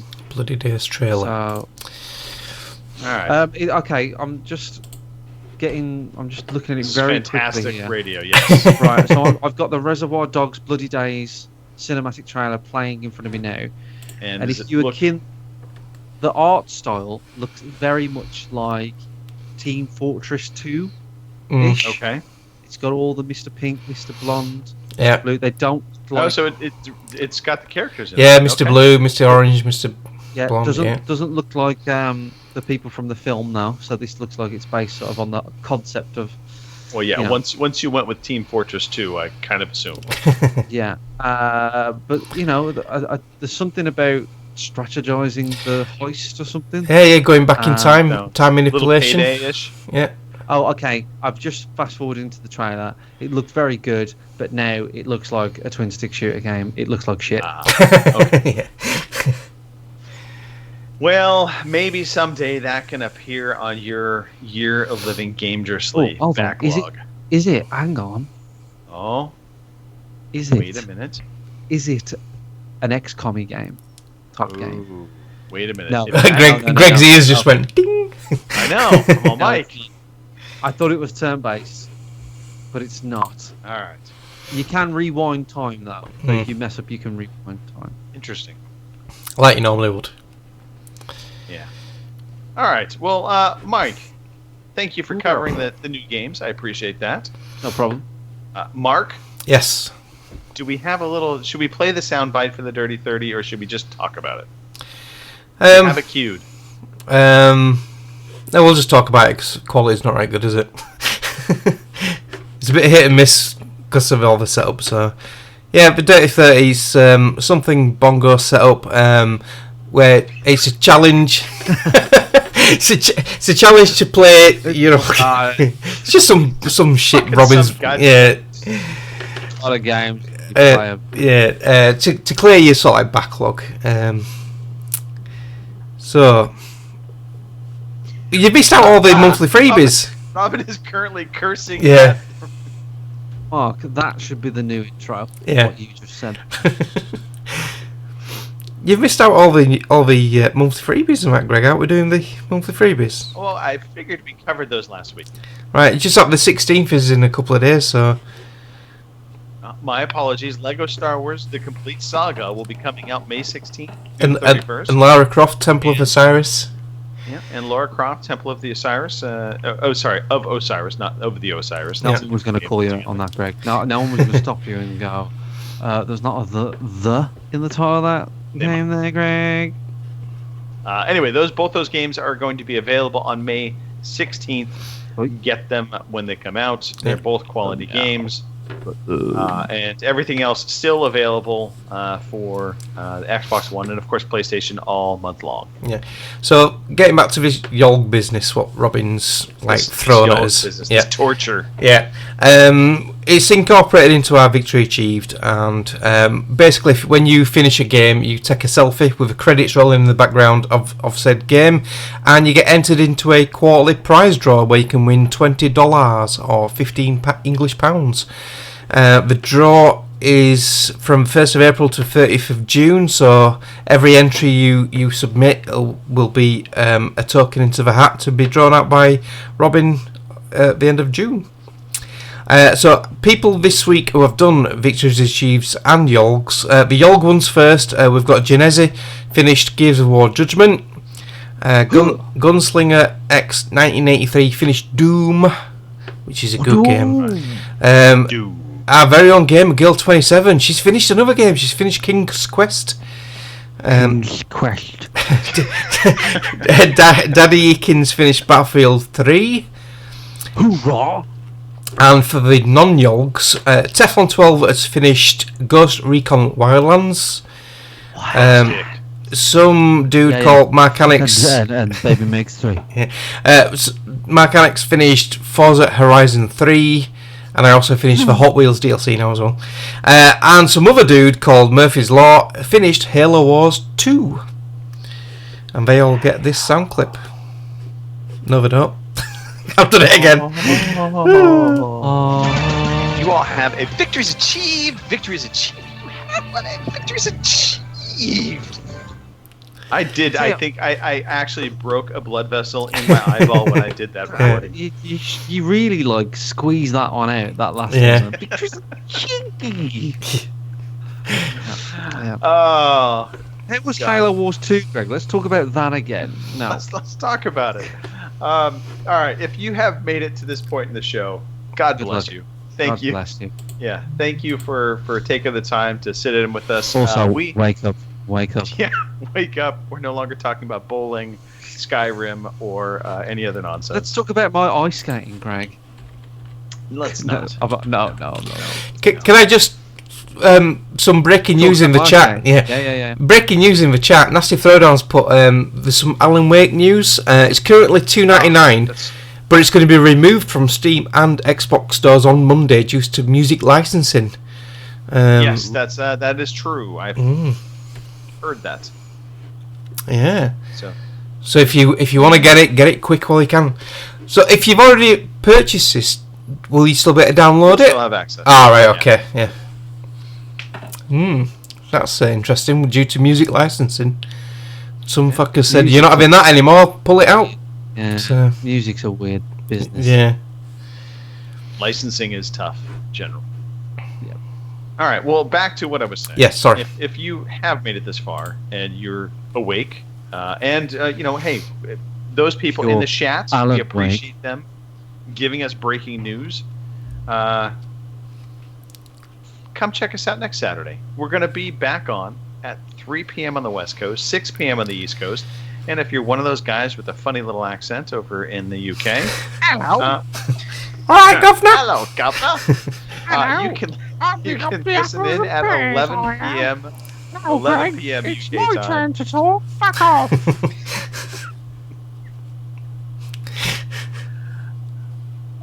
You done? No.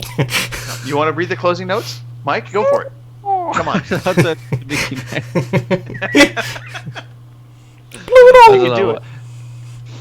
No, Greg, you go for it, man. You're a pro. I don't want to get in your way. Yeah, this whole show has been absolutely professional. Let me tell you, we bring it on this show. Just come in. Check us out on Twitch. Check us out on Beam. We're on YouTube. It's all live. It happens in real time. And if you do miss it and you're like, God, I missed this week's episode, what am I going to do?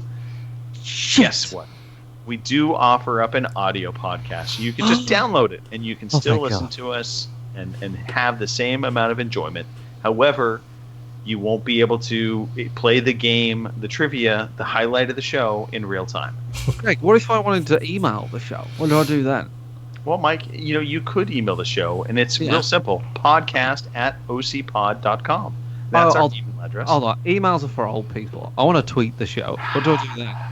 Mike, if you're going to tweet us, I would suggest you use @OC_podcast. That is our Twitter handle.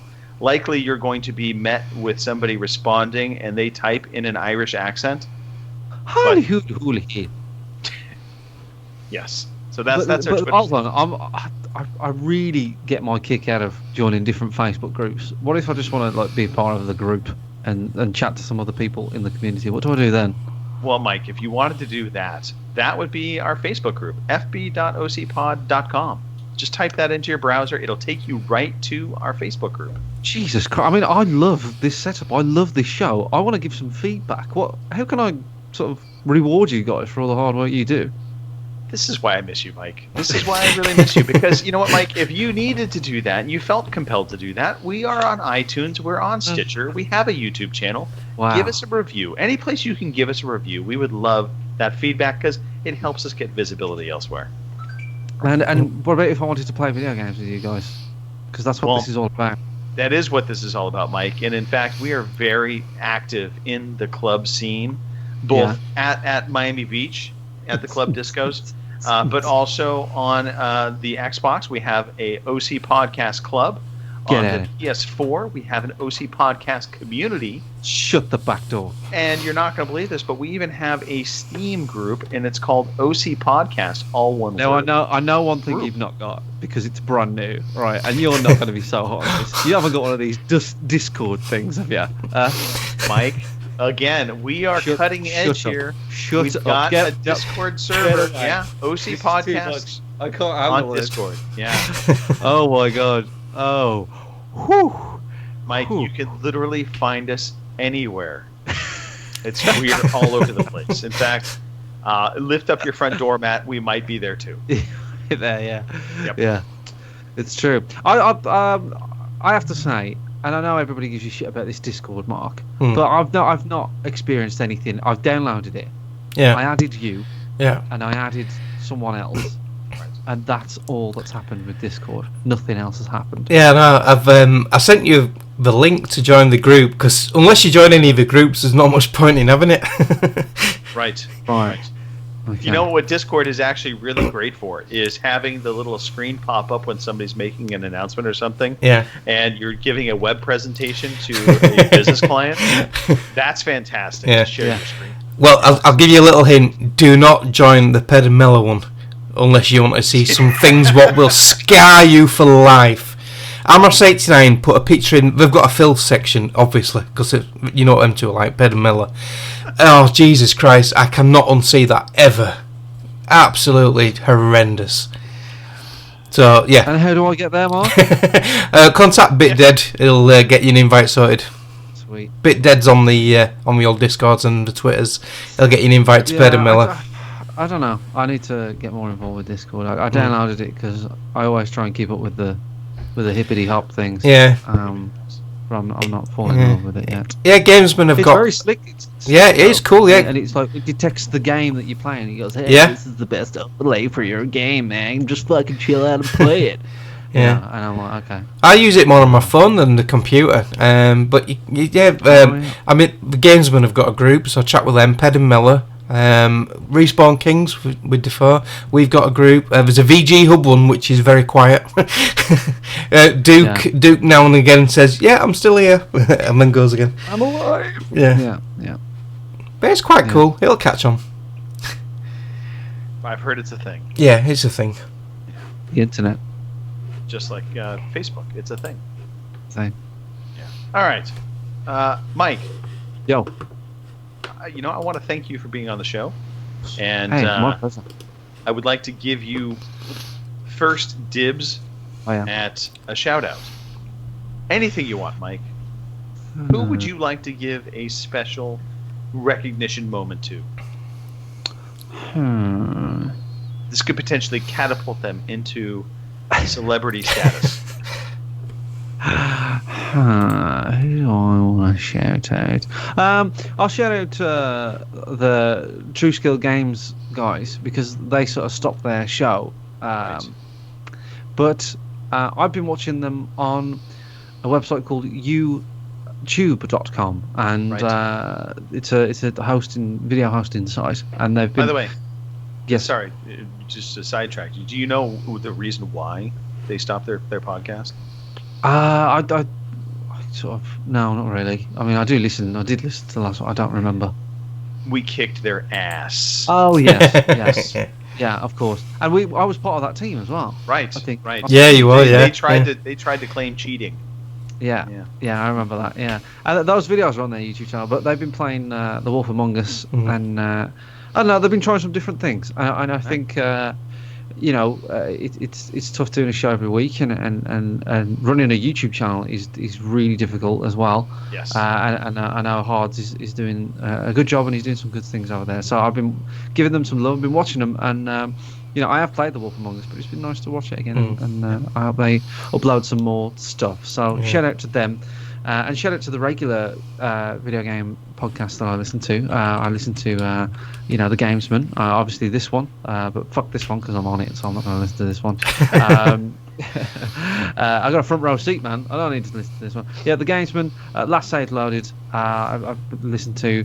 I'm missing things, but yeah, the Entertain Nerds. I listen to those, and just yet another podcast with Antonio as well, and just everybody that listens to the show. Thank you very much, and thanks for all the love on the live stream, the Skyrim love. And if you're bored of watching me play Skyrim, that will end soon. I will be playing something else on my Dirty 30. I think it will be BioShock. I think. That's one of the games that freakiest, scariest moments ever. Yeah, I loved that first game. Yeah. I've played the first one before, but it's been a long time. So I think it's going to be BioShock. Yeah. Mark, go. I just want to shout out Mike for coming on tonight. It's been a while since you've been on with us, so it's great to have you on. I want to shout out everyone who gave me birthday love this week. Thank you very much. It's very humbling when you get all these messages from WhatsApp and Twitter and that wishing you happy birthday. It's really, really nice, and thank you very much. That's about it, really. What about you, Greg? Well, I would like to thank you for letting me not use the condom for your birthday love. I don't like using it more than 3 times. I don't know what to say. I don't really either. It's still drying. All right, I was going to ask you, Mark, what you did for your birthday, but now I don't want to know. best not to ask. No, I really would like to thank both of you for making the show tonight. Mike, you for jumping in, inviting yourself in, which was anytime you want to do that, Mike. No, it's open door more policy. than welcome. Because you got regular guests now, and even though I was part of the original, but I don't want to brag about it. But I don't want to sort of. If I say I'm free, I don't want that to sound like I'm free. Fuck anybody else going on the show. I'm Right. getting on. Like, hey, if you need me, I'm on. But I don't care about being pushed out. I've got my weekly platform to talk bollocks. Like, I don't need another one desperately. Maybe I do. Yeah. But no, it was great to have you on, and I appreciate you you jumping on. Anytime. And right. if I'm free on a Saturday, I'm all yours, Greg. Yeah, no, I appreciate that. I almost forgot. We did try and actually see if Peds wanted to be on the show. He's offered himself up from time to time, and he pretty much also came up with the last minute excuse of, I'm doing something. No, I think he said he was on vacation. I was like, hello, that's the perfect time to come on the podcast. Exactly. Yeah. God. Anyway, Mark. Yes. Thank you, my friend. I know technology has not been your friend over the past couple weeks. I just can't understand why. Because, like I said, for weeks and weeks it's worked perfectly, and all of a sudden there's a load of updates, and my USB mic's called something else now on the PC, and nothing seems to work. So yeah. Yeah. Well, your USB mic got the change operation done, and so it's no longer what it used to be. Yeah. So you need to accept that. You need to to move on. Time to move on. No. But seriously, thank you. Really do appreciate you putting in the effort that you do. You actually get viewers on Beam on this. Yeah.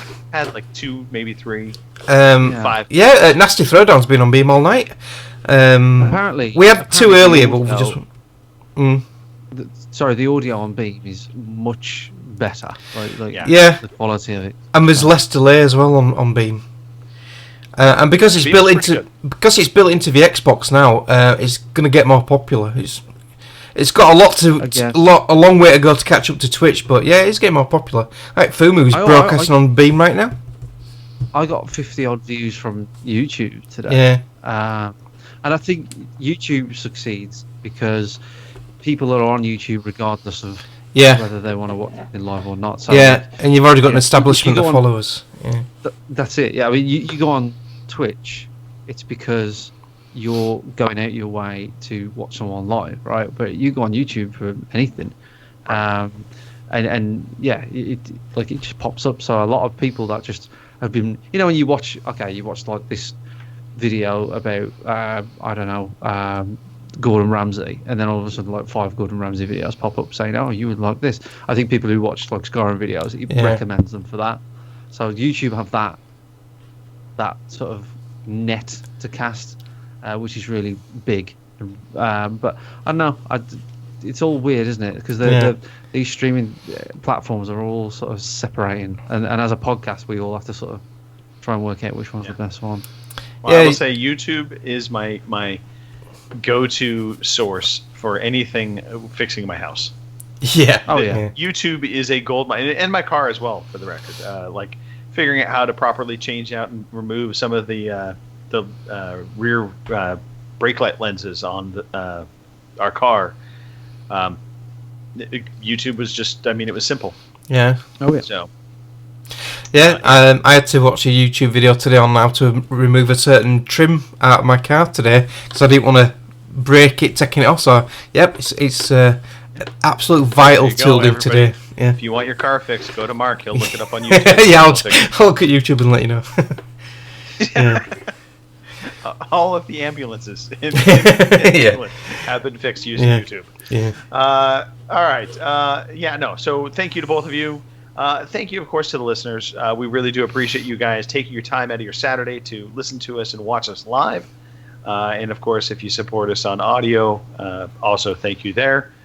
And a shout-out to all of the mothers, whether you are in the UK or in the US. Even though Mother's Day technically isn't in the UK this weekend, I still say Happy Mother's Day to you. And enjoy the day. Being a mother is a special, special thing, and it is no easy task. So thank you to you. And with that said, Mark, I think you should fire up some music. Let's call this a podcast and get out of here. Thank you for listening to the Overseas Connection podcast.